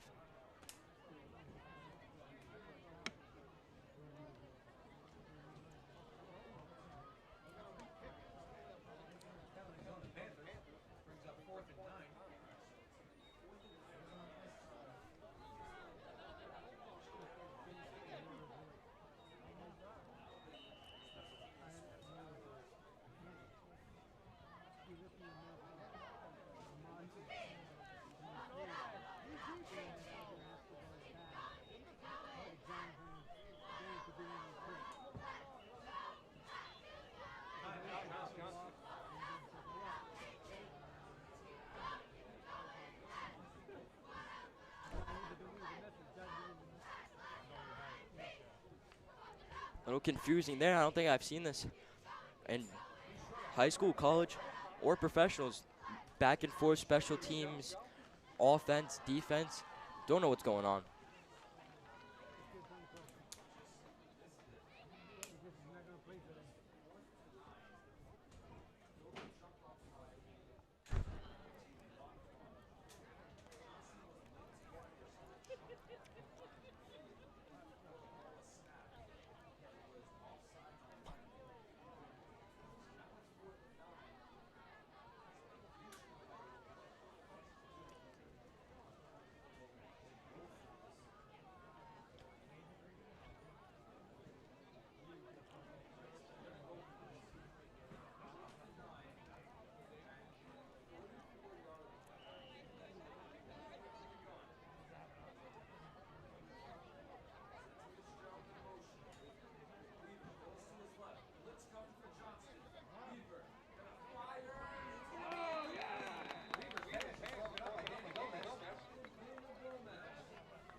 And you know what, 2:19, that's a long time for this Panthers offense. They've been scoring in 1 play, 2 plays, 3 plays, 4 plays, 5 plays, 6, 7 plays. They've been coming down here, going down the field and scoring at every play so far and in this drive, in this game.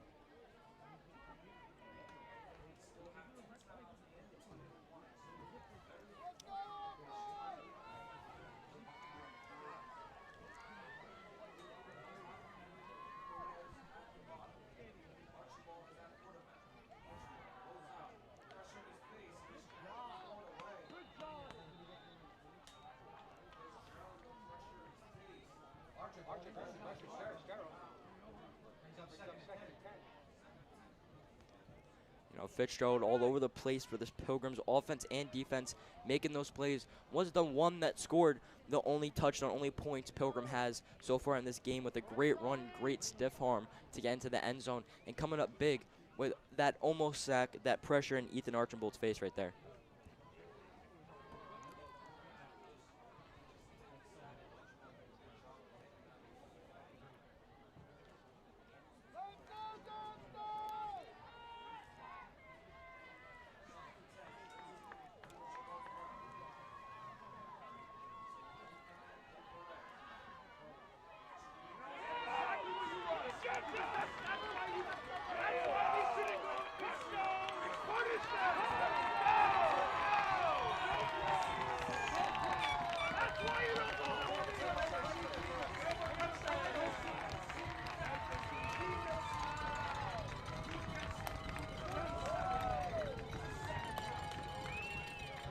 And this is what I was talking about, Ant. They can just come down here. 2 minutes is too much time for this offense. Great run there. Saw the open gap, saw it open up in the middle of the field, then got to the right, went up the sideline, scored that touchdown. Great blocking by the offensive line from this Panthers O-line.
The Panthers scored 21 total points last week.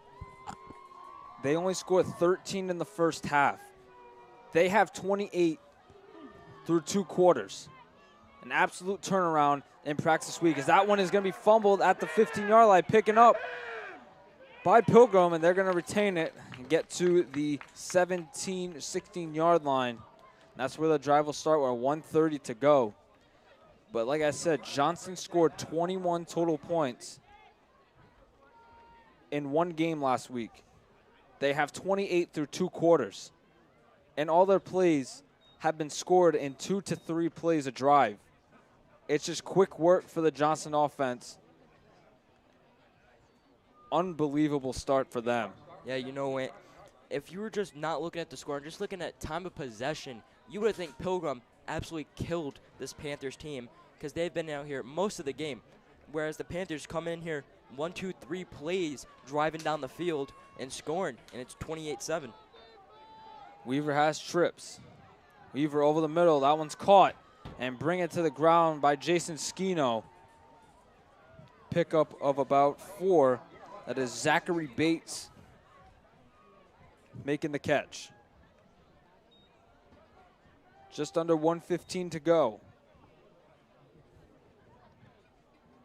Pilgrim trying to get something on the scoreboard before the half ends. Some pressure. Jason Skino, the ball's out. Flags are thrown. And let's see what they're going to call it here. I think that was a forward pass.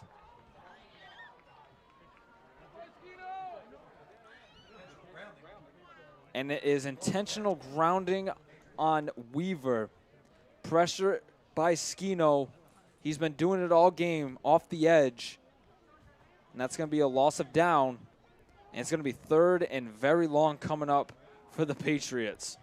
You know, senior Jason Skino coming in big so far this game, putting a lot of pressure on that quarterback, making him make bad decisions, bad throws, making him rush that.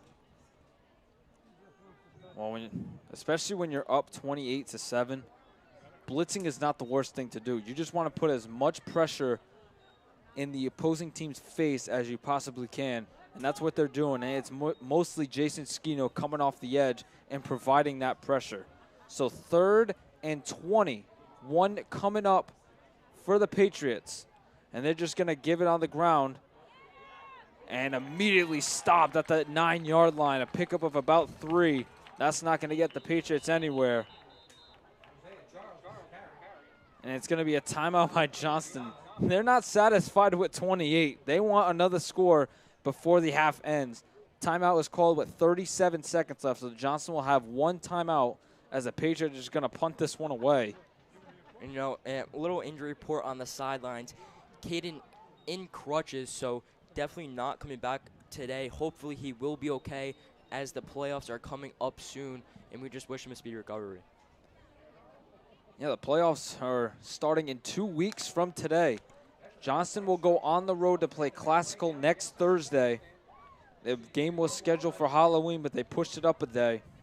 So October 30th, they will be in Classical to take on the top seed of Division III, their toughest test of the year. Definitely to show them if they are built for the playoffs, but even if they cannot win that game, this team is just dangerous. Depth, scoring on basically every play and every drive. They can't be stopped. Messina is at the Pilgrim 40, waiting for that short punt. Punt gets away, and that one is going to be punted out of bounds at the 21-yard line. Bad punt right there by the Patriots. And the Panthers are set up just outside the red zone as they can easily try to get another score before the half. They could possibly make this one a 35-7 game. Well, Messina has scored the touchdown, so you can only know that Yadier Grulon is waiting for his, especially on senior night. Yeah, you know what? He's definitely itching to get one here. Didn't get one last game. First game, he didn't get a touchdown. Senior night, he definitely wants one. 28 seconds left to try to get that done here in this first half. Well, Perry's in at quarterback, and to Perry, Grulon has been his favorite receiver. So let's see. Perry's looking at his way. One-on-one at the top. So you could see it going here. This time Perry rolls to his left. Fires back corner of the end zone, but just throws it away. There was some pressure in his face. I think he wanted to go to Grulon, but he rolled to his left. 2nd and 10, no time. About maybe 2 seconds were taken off the clock, so still 22 seconds to go. 1 timeout remaining for the Panthers. Man, definitely plausible to get the score here. Make it a 4-score game, if my math does me right.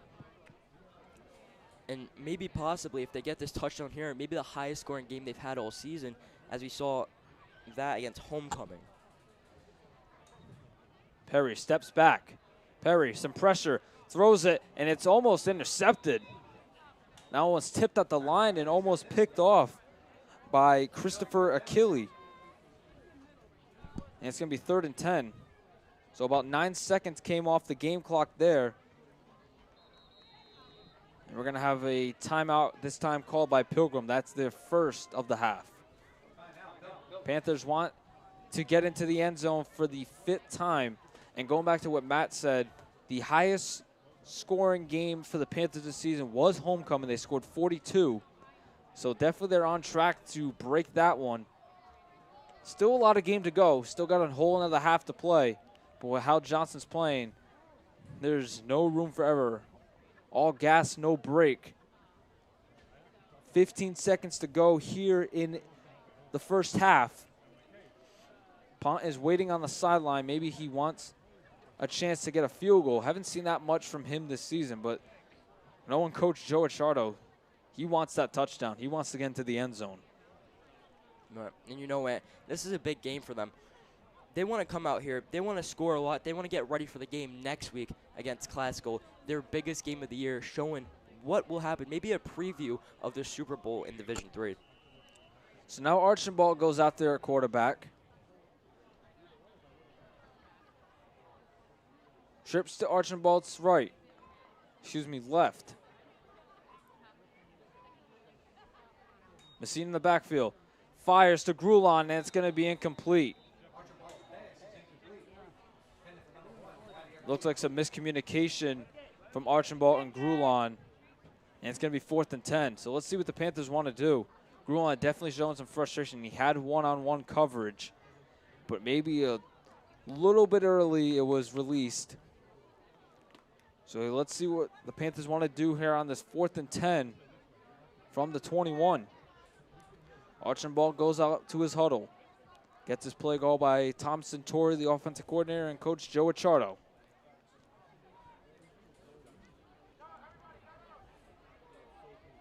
Fourth and 10. The Panthers want to go for this. They want the end zone. 10 seconds to go. Parent in motion. Archambault fires to the end zone. It's incomplete. Intended target was Lilo Harrison Perez. Couldn't come up with the pass, and the Panthers turn over on downs, their first drive of the game, where they can't find the end zone. And with 4 seconds to go here in the half, Pilgrim is definitely just going to need this one out, go into the halftime break and get ready for the second half. They will receive the football. Johnson got a little bit too over-aggressive. I think Pott a little bit frustrated on the sideline, wanted that field goal. But Achardo wanted the touchdown. So Weaver, he's just going to kneel this one out. And we have reached the halftime break from Johnson High School. Senior night has not disappointed so far. The cheerleaders are going to go out there and do their halftime performance. 28-7 Johnston. We'll see you at the beginning of the third quarter.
Back here at Johnson Senior High School, senior night here, October 24th, 2025, and it is not disappointed. 28-7, Johnston leads.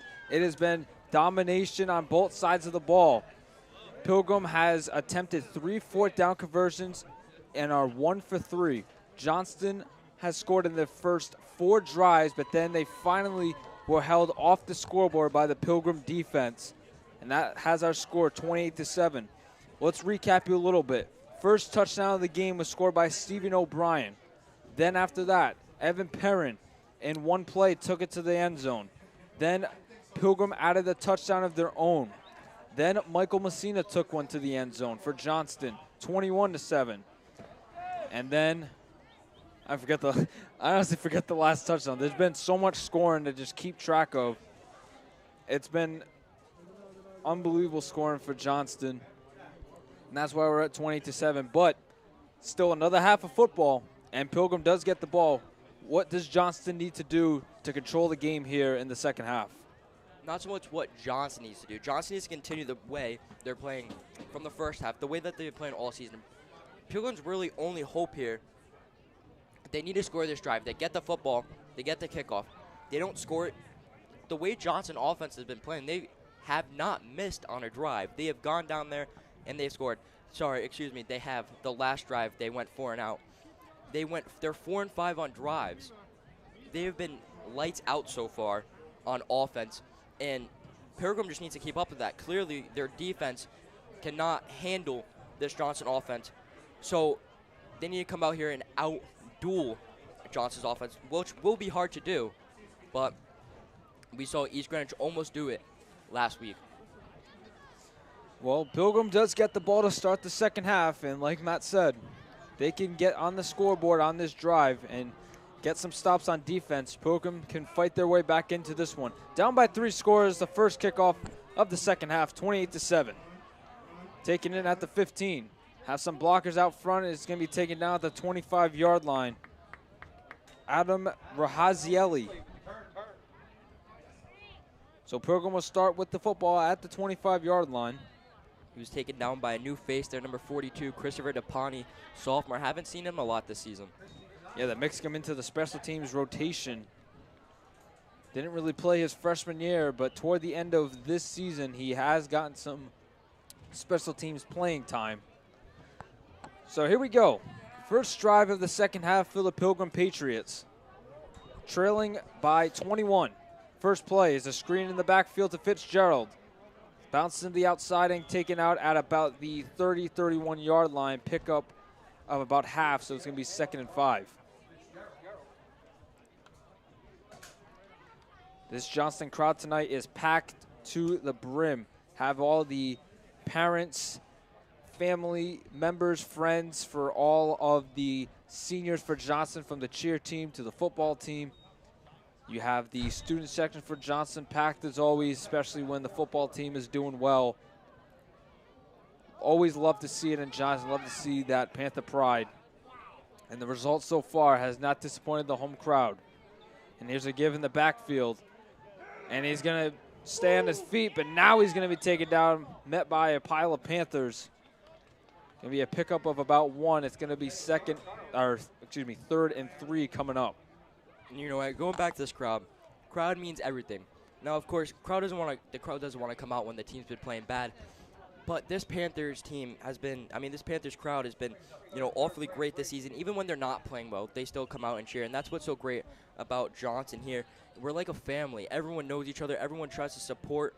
And coming out here supporting these guys, especially on senior night, that means not a lot to the parents of these seniors and to the players themselves. 3rd and 3 coming up for the Pilgrim. 4 receivers at the top. Fires. It's going to be incomplete. Oh, almost intercepted by Trayvon Paredes. How storybook would that be if Paredes got an interception on senior night? I was tipped up in the air for him, just a little bit out of his reach. And Pilgrim, on their first drive, is going to punt this one away. Speaking of looking for something on senior night, Yadier Grumman still looking for a touchdown today on senior night. Didn't get one last week. His last touchdown was scored at Lincoln. Punt is away for Pilgrim. Bounces to the 40-yard line. Messina just lets it roll. And it's going to be out at the 36-yard line, so that's where the Johnson offense will start. 4 for 5 in their drive so far. 4 touchdowns, 1 turnover on downs. Interested to see which quarterback will start here in their first drive of the second half. Will it be Perry or Archambault? And it will be Archambault to start the drive for the Panthers. Don't be surprised to see if Perry gets mixed in. Remember, Luke Ventura is taking the snaps at center tonight. A little bit of a switch around at the O-line position. 2 receivers. Messina gets the handoff, and Messina isn't really... Oh, now he stays on his feet. Now Messina has some room. He's up to the 40, has 1 man to beat, and he's going to be taken down at the 35. It looked like from up here Messina was stopped. But Messina appeared out of nowhere and gets to the Pilgrim 35-yard line in 1 play. And the Panthers are already set up inside Pilgrim territory. It's actually at the 29-yard line. That's where it's spotted. Yeah, senior Mike Messina coming up big this game.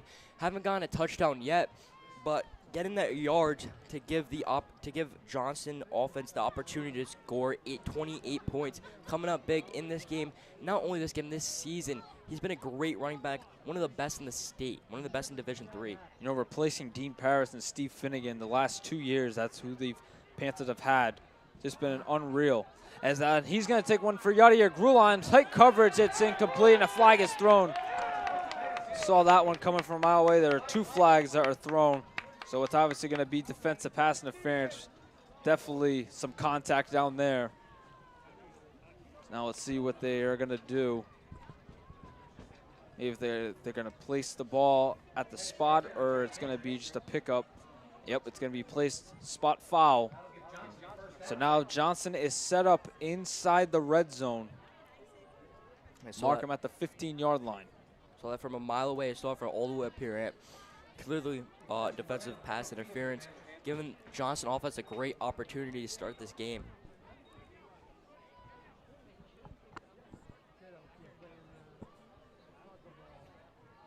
Two receivers to the left and right of Archambault. Messina to his left. Solani in motion. Here's a give to Solani. To the outside. Can Solani get to the end zone? Solani is going to get to the end zone. Touchdown Johnston. Giovanni Solani cashes in. 34-7 Johnston. Their 5th touchdown of the game. 5 for 6 in offensive drives. Great there. Great block by the offensive line, giving Solani the room that he needs to go upfield, get that touchdown. He's been amazing all season. Didn't get a lot of targets, you know, first couple of games. Realized he's that guy. And now they're giving him more targets, giving him more opportunities, and he's used those opportunities to score, and he's been great all season. It's been ever since that Rodgers game when he scored that big touchdown to put him up 14-0. Ever since then, something just clicked in Coach Achardo's mind. Fumbled snap, but it's going to be up and through for punt. But ever since that Rodgers kind of long pass to Solani, Achardo, like something clicked in his head to just use him more. And that's just the depth that Johnson's had. We've talked about it a lot this year, but it is true. The team depth for the Panthers is just unbelievable. From quarterback to running back to receiver to the offensive line to the defensive line, linebackers, cornerback, the list goes on. Just every single spot, there's just someone there to back up, and that's what the Panthers have used a lot this year. Yeah, it's a great asset to have. And, you know, number 56, Caden goes down. He's replaced with Isaiah Ramirez. They have someone to back him up. They have someone to back anyone up on this roster, and that's what makes him so great. Someone goes down, someone is not doing their job, someone can always step up and fill that position.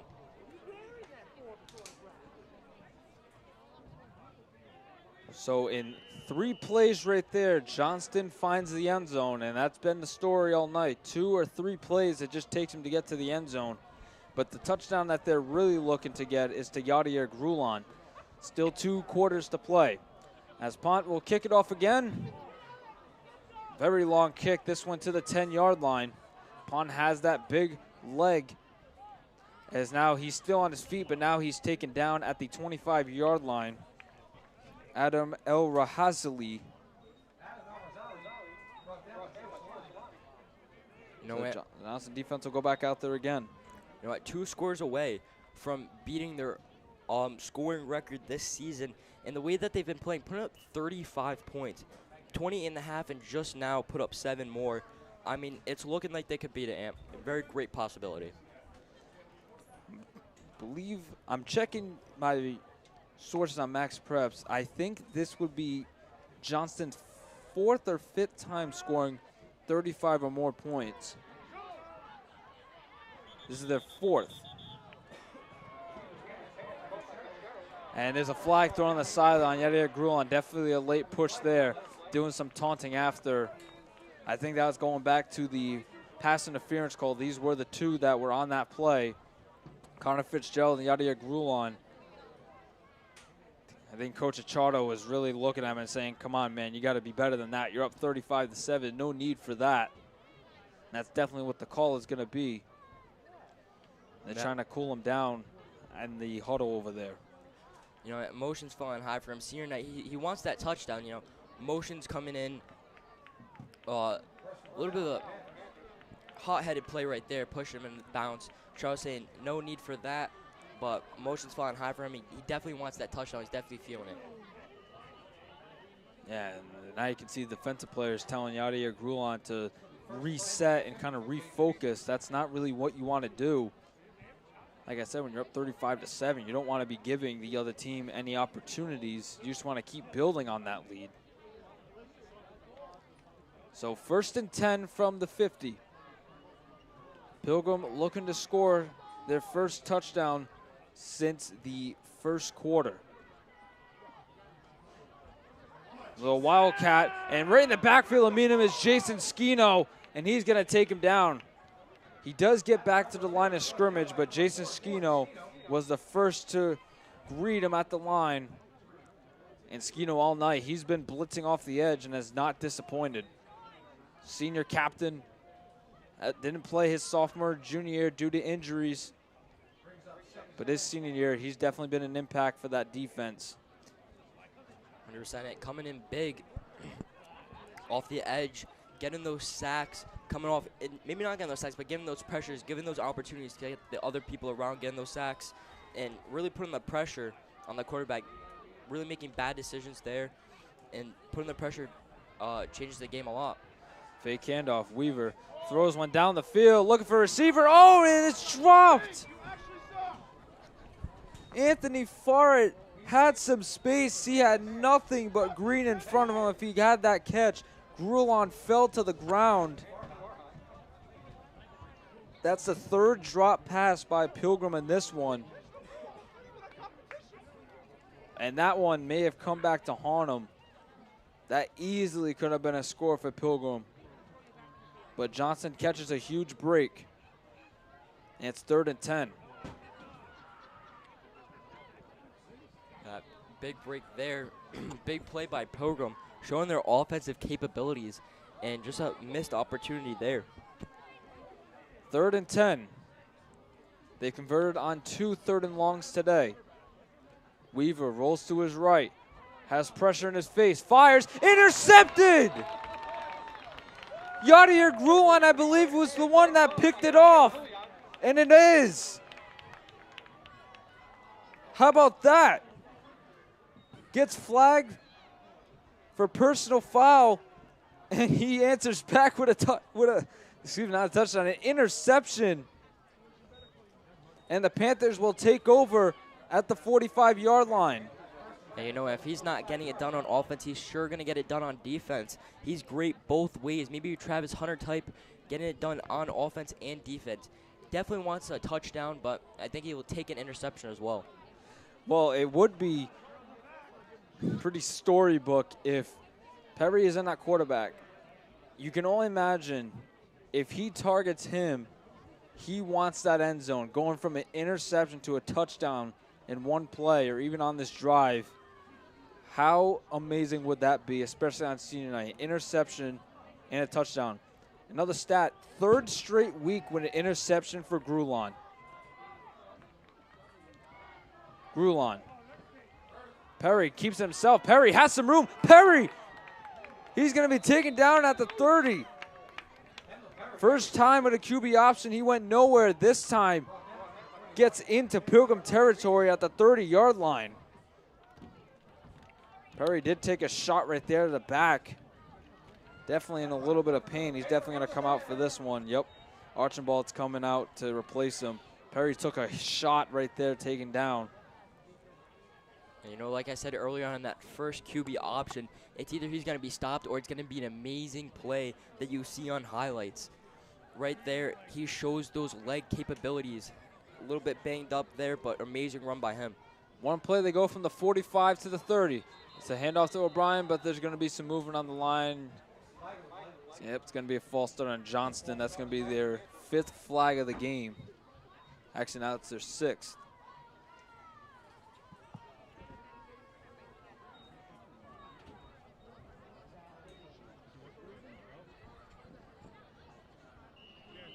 You know, 5 minutes left to go in this 3rd quarter.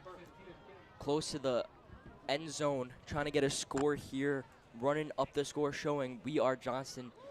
We are going to get this win against Pilgrim. Big rivals last year. Close 2 games, lost both, but coming out here strong. I know they wanted this win. Big 2 rivals coming in here, 35-7, and looking to put more points up on the board. 1st and 15. Camera did shut off for a second. We apologize for fixing our camera right now. Sends Grulon in motion.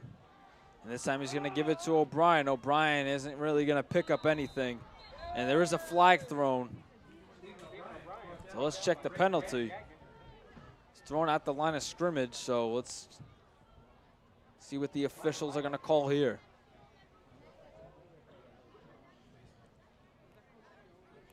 Face mask on Pilgrim, so Johnson's going to get a lot of yards back.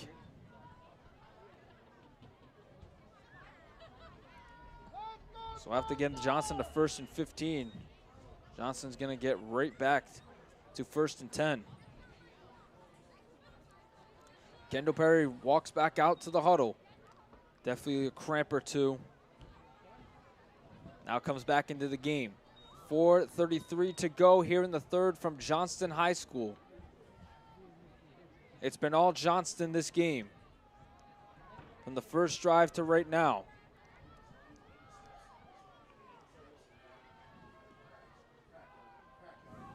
Harrison Perez in motion. Perez gets to the outside, has some room. Can Perez get to the end zone? Perez lost the football, it's loose. And I think Johnson did jump on top of it. Wow, unfortunate break for Johnson. They were able to get right back on it. Perez had room. Wow. That is a 1st down, so a weird way to pick up a 1st down. You fumble and you still pick up the 1st down. Grulon is now on the sideline. I think he's getting a break. Almost an Aiden Neal play right there from last week. Fumbled the ball. Thankfully, Perez able to recover it there. 1st and goal. Hands it off to Skino, looking to get his touchdown, but Skino maybe going to pick up 2 to 3 yards. Almost forgot Skino not really used that at the running back position. It's more Messina and O'Brien trying to get Jason Skino his 1st touchdown on senior night. He's scored a touchdown back at Rogers as Pilgrim calls their 1st timeout of the half.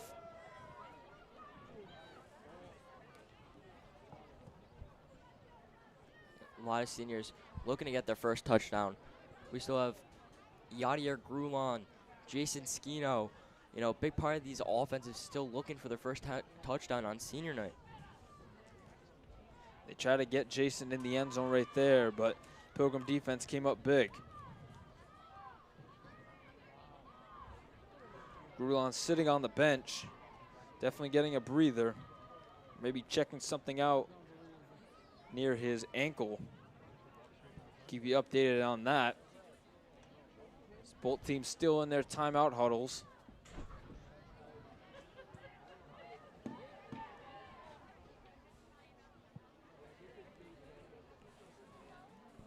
Senior night here in Johnston. 14 total seniors for the Panthers football. 7 total for the cheer team. We showed you that ceremony before the game started. Very long ceremony, a 40-minute ceremony. 2nd and goal. From the 7. Give to Skino. Skino to the outside, and he is taken down. Ooh, Skino did have some room, but was tackled from behind. Could have made something happen if he could beat that one man, but taken from behind. It's going to be 3rd and goal from the 4. And on the sideline, Perez, Yadier, Gio, and Evan Perrin all on the sideline, getting a little bit of rest for the next drive. No receivers in the game. It's all running backs, tight ends, and O-linemen. Who's Perry going to give it to? Gives it to Skino. Skino walks up the middle. He's in. Touchdown, Johnston. Skino has his. Jason Skino finds the end zone after 2 failed attempts. Skino sniffs the end zone, and Johnston's 1 point away from tying their season-high total in a game. Well, it was only at some point that Skino would find the end zone, and after 2 attempts, he does. How about that for the kid? Great game from him so far. Big on the defensive side and now scoring that touchdown. Great seeing it for him. Gonna be happy.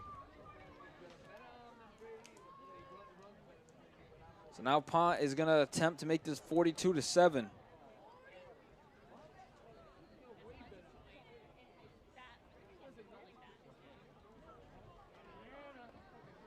I think Pont forgot something on the sideline. He's going to bring it out. So a little bit of a delay. And now he's going to trot back to the sideline.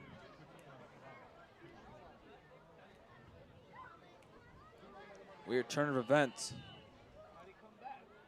And timeout called by Johnston. Looks like they have some troubles trying to get this extra point attempt up. Looking to just talk it over.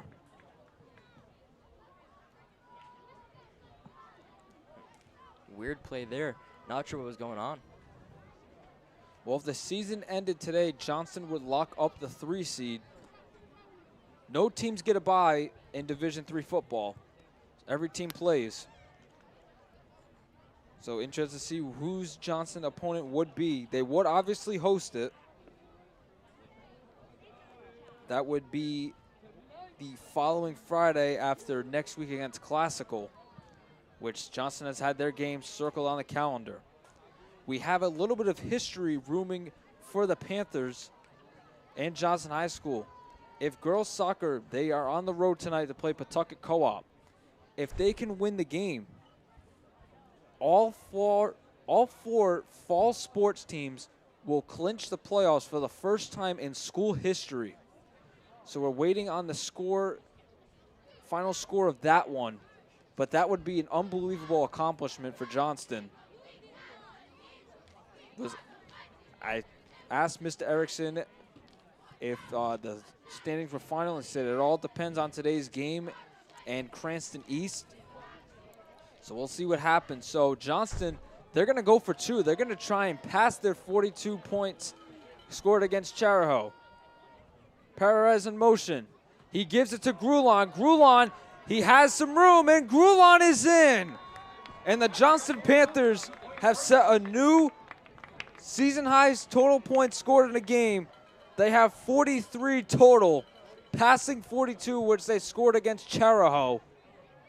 And this Johnston offense is just unstoppable.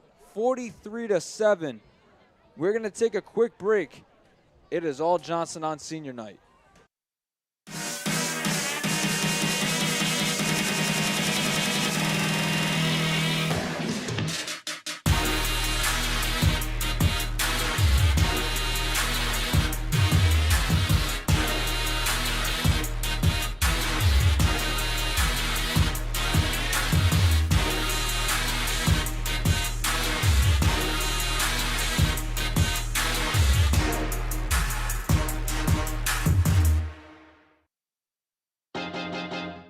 High school sports fans, relive your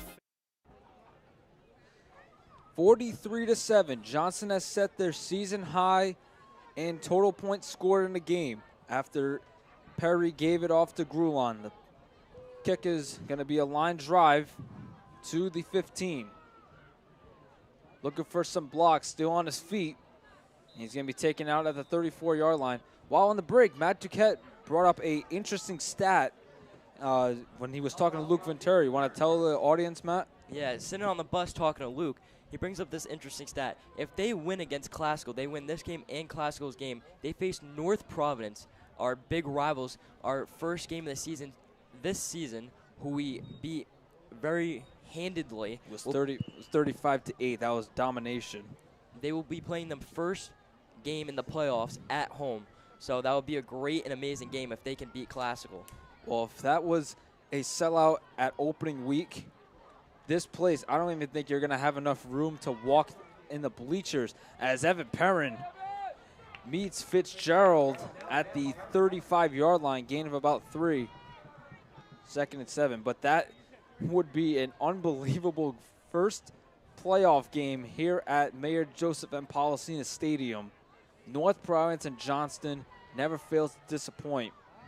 And, you know, talking to Bello Nunes, who's, you know, part of that Panther pen, give me a little hint of, you know, what the theme would be for that first playoff game. And all I have to say is watch out for the pregame hat on that day, Ant. Can only imagine. As we've reached the end of the third quarter on senior night, 43-7. We're going to take a quick break. It's all Johnston. high school sports fans, relive your favorite moments. Just click the shopping cart below the video player to get your digital copy today.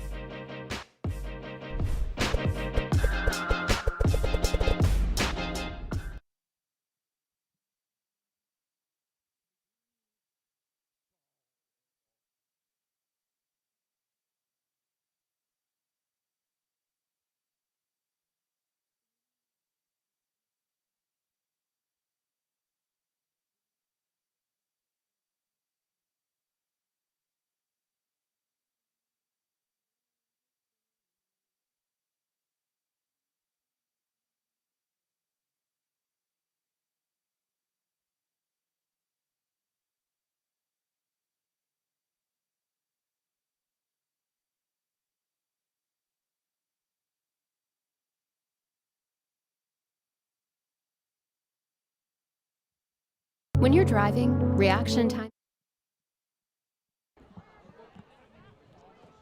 43-7, fumble, snap, and Wildcat formation.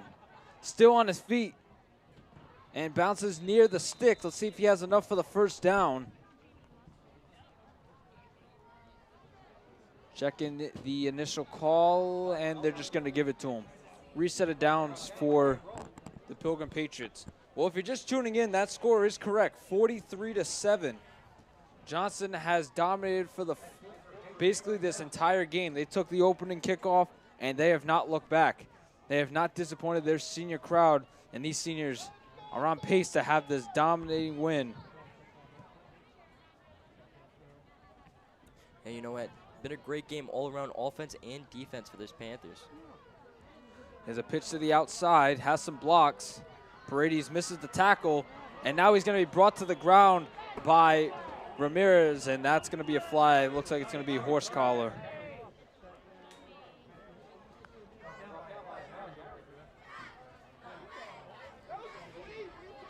You know, first time in a little bit, Isaiah's playing this position since Caden got out.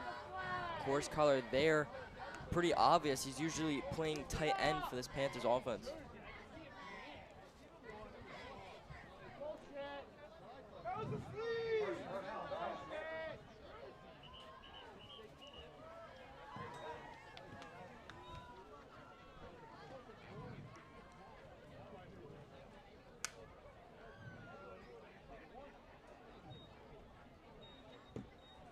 Great start here by this Pilgrim's offense, driving downfield. They have been most of the game, and then the Johnson defense been getting the stops, except for that one play where they scored 7. And they met in the backfield, but escaping the tackle, and now he's going to be taken down, Trayvon Paredes, after the missed tackle by Jason Skino. Be taken in the backfield. It's going to be a loss of about 5.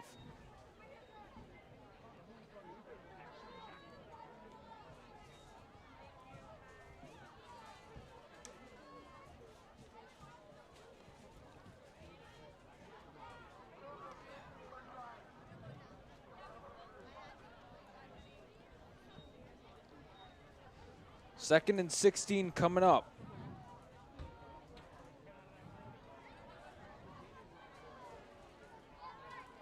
Here's Weaver. Steps back. Fires. It's going to be incomplete. Daniel Gomez. Great defense again. Third and 16 coming up for the Patriots. Big part of this defense coming up big last week as well, coming up big this week. He's a really big piece in this defense, and you know they really rely on that senior captain. After the post-game report with Joe Achardo, he really said Danny Gomez brings a lot to the table. So third and 16 coming up for the Patriots. They want to get that Johnson offense back on the field. Be on the lookout for Anthony Daya in the fourth quarter. Third and 16, Weaver. Gonna try one for the sideline. It's gonna be overshot over the head of Lorenzo Catanzaro, and there's a flag thrown. This might be on the Panthers for holding or pass interference. Let's check the penalty. Pass interference on the defense, and that's gonna be a first down for the Patriots. Definitely costly right there for the Panthers, as now the Pilgrim Patriots have entered just outside of Panther territory, or the red zone. You know, giving these opportunities to the Pilgrim Patriots that have been getting these opportunities all game. It's if they can capitalize on this. So far, they haven't been able to, only for that one drive. Let's see if they can do it now. Screen pass, dropped by Fitzgerald. It was actually third down. They didn't give him the first down. It looked like the initial marker was they were going to give him a first down, but it was dropped in the backfield by Fitzgerald. So now let's see what Pilgrim, they're obviously going to go for it. 4 down territory, down 43-7. But now let's see what the play call will be on 4th and 2. Yeah, you know what? I wonder if in Charles' mind, in this Panthers' mind, Pilgrim put up 52 points on them last year in a close 52-50 win for the Pilgrim Patriots. I wonder if they want to get just above that 52 to be like, we came back better this year. Receiver in motion on 4th and 2. Fakes the give and gives it off to his back. And he is, I think he's just going to have just enough. Let's check the initial marker.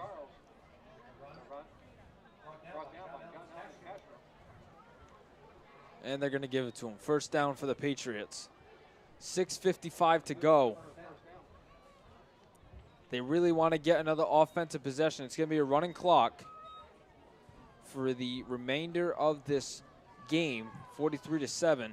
But they really want to get Grulon or Ant Daya a touchdown. Ant Daya has not played varsity yet this season. Got it one time, you forget. On the homecoming. Weaver gonna take a shot for the end zone with Catanzaro in coverage, and it's knocked out of the hands of Catanzaro and Grulon. Actually was tipped up by Catanzaro and almost into the hands of Grulon. 2nd and 10.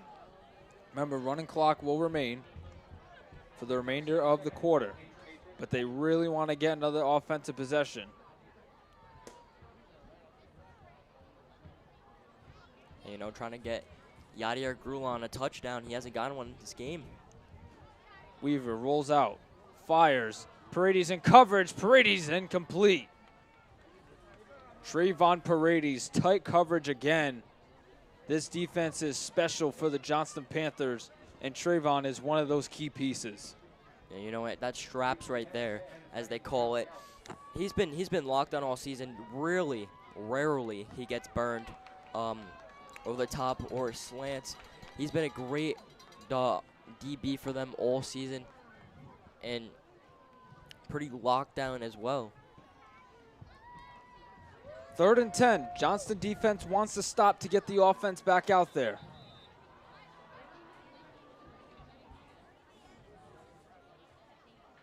Skino comes out of the game.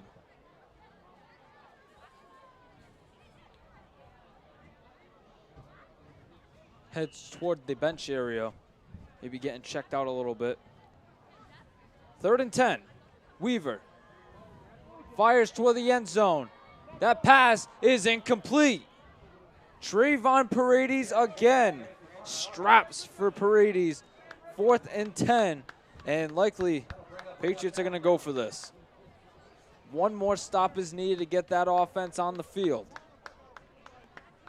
You know what? One more stop. Offense comes on. 4 minutes, 3 minutes. You know that's enough time to have them go down the field and score a touchdown. It's if they will get 1 or 2, or if Yachty will get a touchdown. And that's what he wants, and I think that's what this Panthers offense wants for him on senior night. 4th and 10 coming from the Patriots. Can the Panthers get one stop to get the offense on the field? Here we go. Weaver, pressure in his face by James Seno. He's going to fire toward the sideline. It's incomplete. James Seno bringing the pressure to force Weaver to throw it out of bounds. And the Johnston offense is going to trot onto the field. Yadier Grulon and Anthony Dyer, the 2 offensive players without touchdowns in this game. And it would be amazing if they could get them. Which one will it be? I know the crowd, I talked to one of the Panther Pen leaders before the game. They want to see Anthony Dyer get that touchdown so bad, and it would mean so much to him. Hasn't played much varsity in his 4-year career here in Johnston, but how cool would it be to get one on senior night when you're up 43-7? You know, I think this place would erupt, and earthquake meters would be off the charts.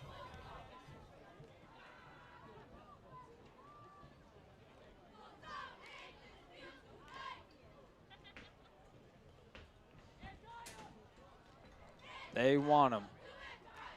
As I hear the crowd chanting Aunt Dyer as well. I do see Anthony Dyer going onto the field. How cool would it be for him to get the ball? Pilgrim still in their defensive huddle.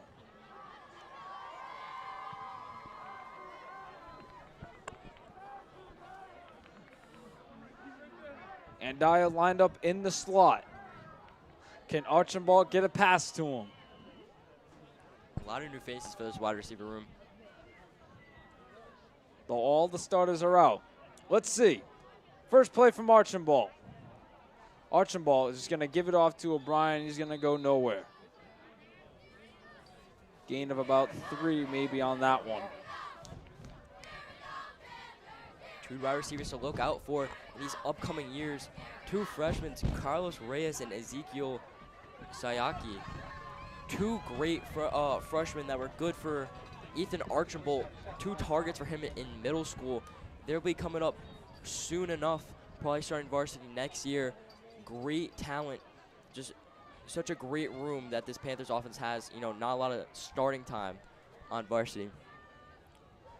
Archibald gonna give it to O'Brien again. O'Brien is gonna pick up the first down, so moving the sticks for the Panthers as Anthony Dyer trots back onto the field again. The Panther Pen is chanting his name. They want him to get the ball. I can only imagine if Ant Dyer can score a touchdown, this place would erupt. I think I'm charging the field, Ant, if that happens. And Dyer lined up at the top in the slot.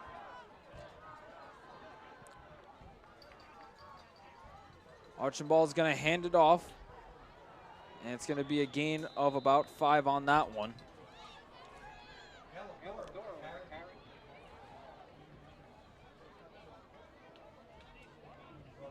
Anthony Dyer is still in the huddle. I'm trying to say his name and charging battery pack very fast so we can get the game coverage right back to you. And we do.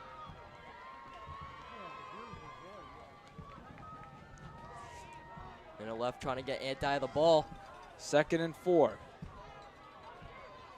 Still lined up in the same spot. Top of your screen in the slot.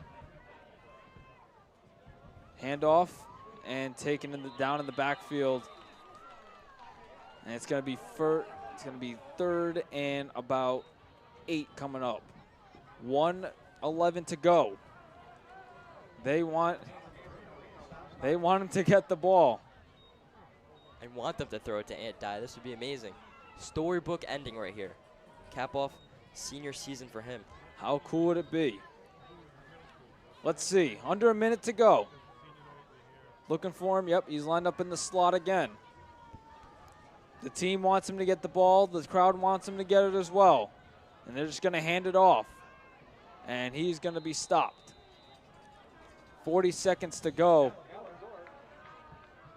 And I think this might, let's see. Okay, Archibald's going to go back out there. 4th and 9. Offense is still out there. Will they throw him the ball? You can hear the little microphone. And it looks like the Panthers are just going to let this one go down to the 0-second mark. And that is it. Johnston completes a 43-7 game against Pilgrim on senior night. What a game this was. Absolute domination by Johnston. 43-7. They break their most points scored this season. They had 42 against Charahoe, and they get 43 tonight. An unbelievable game by Johnston. Both sides of the ball, they get it done as they can prepare next week for their biggest test of the year, Classical High School, next Thursday. Matt, what can you say about this win and looking forward to next week? I mean, this is a big win here. Going into next week, that is the biggest game of the season, marked red on their calendar since the beginning, since they got that schedule out, knowing that was going to be a tough game. And they're just looking forward for that. That's personally my Super Bowl predictions, Classical, Panthers. Panthers win that game, puts them in a great position, like we said, face North Providence, first playoff. They win that, and this crowd would be electric. And I'm just excited. I'm so excited to see what will happen next week. Man, what a game this was by Johnston. 43 points scored. Just unbelievable showing by them, as you know, this is basically a big warm-up for next week against Classical High School. As Panthers, you can see them doing some flips over there on their side. But that is going to do it from Johnston Senior High School. Johnston dominates 43-7. They win their 5th straight game. They go undefeated at home, still unbeaten in league play, and they've got a big one next week against Classical. Johnston wins 43-7, and we are going to say see you from Johnston Senior High School. Once again, your final 43-7. Have a good night, everyone.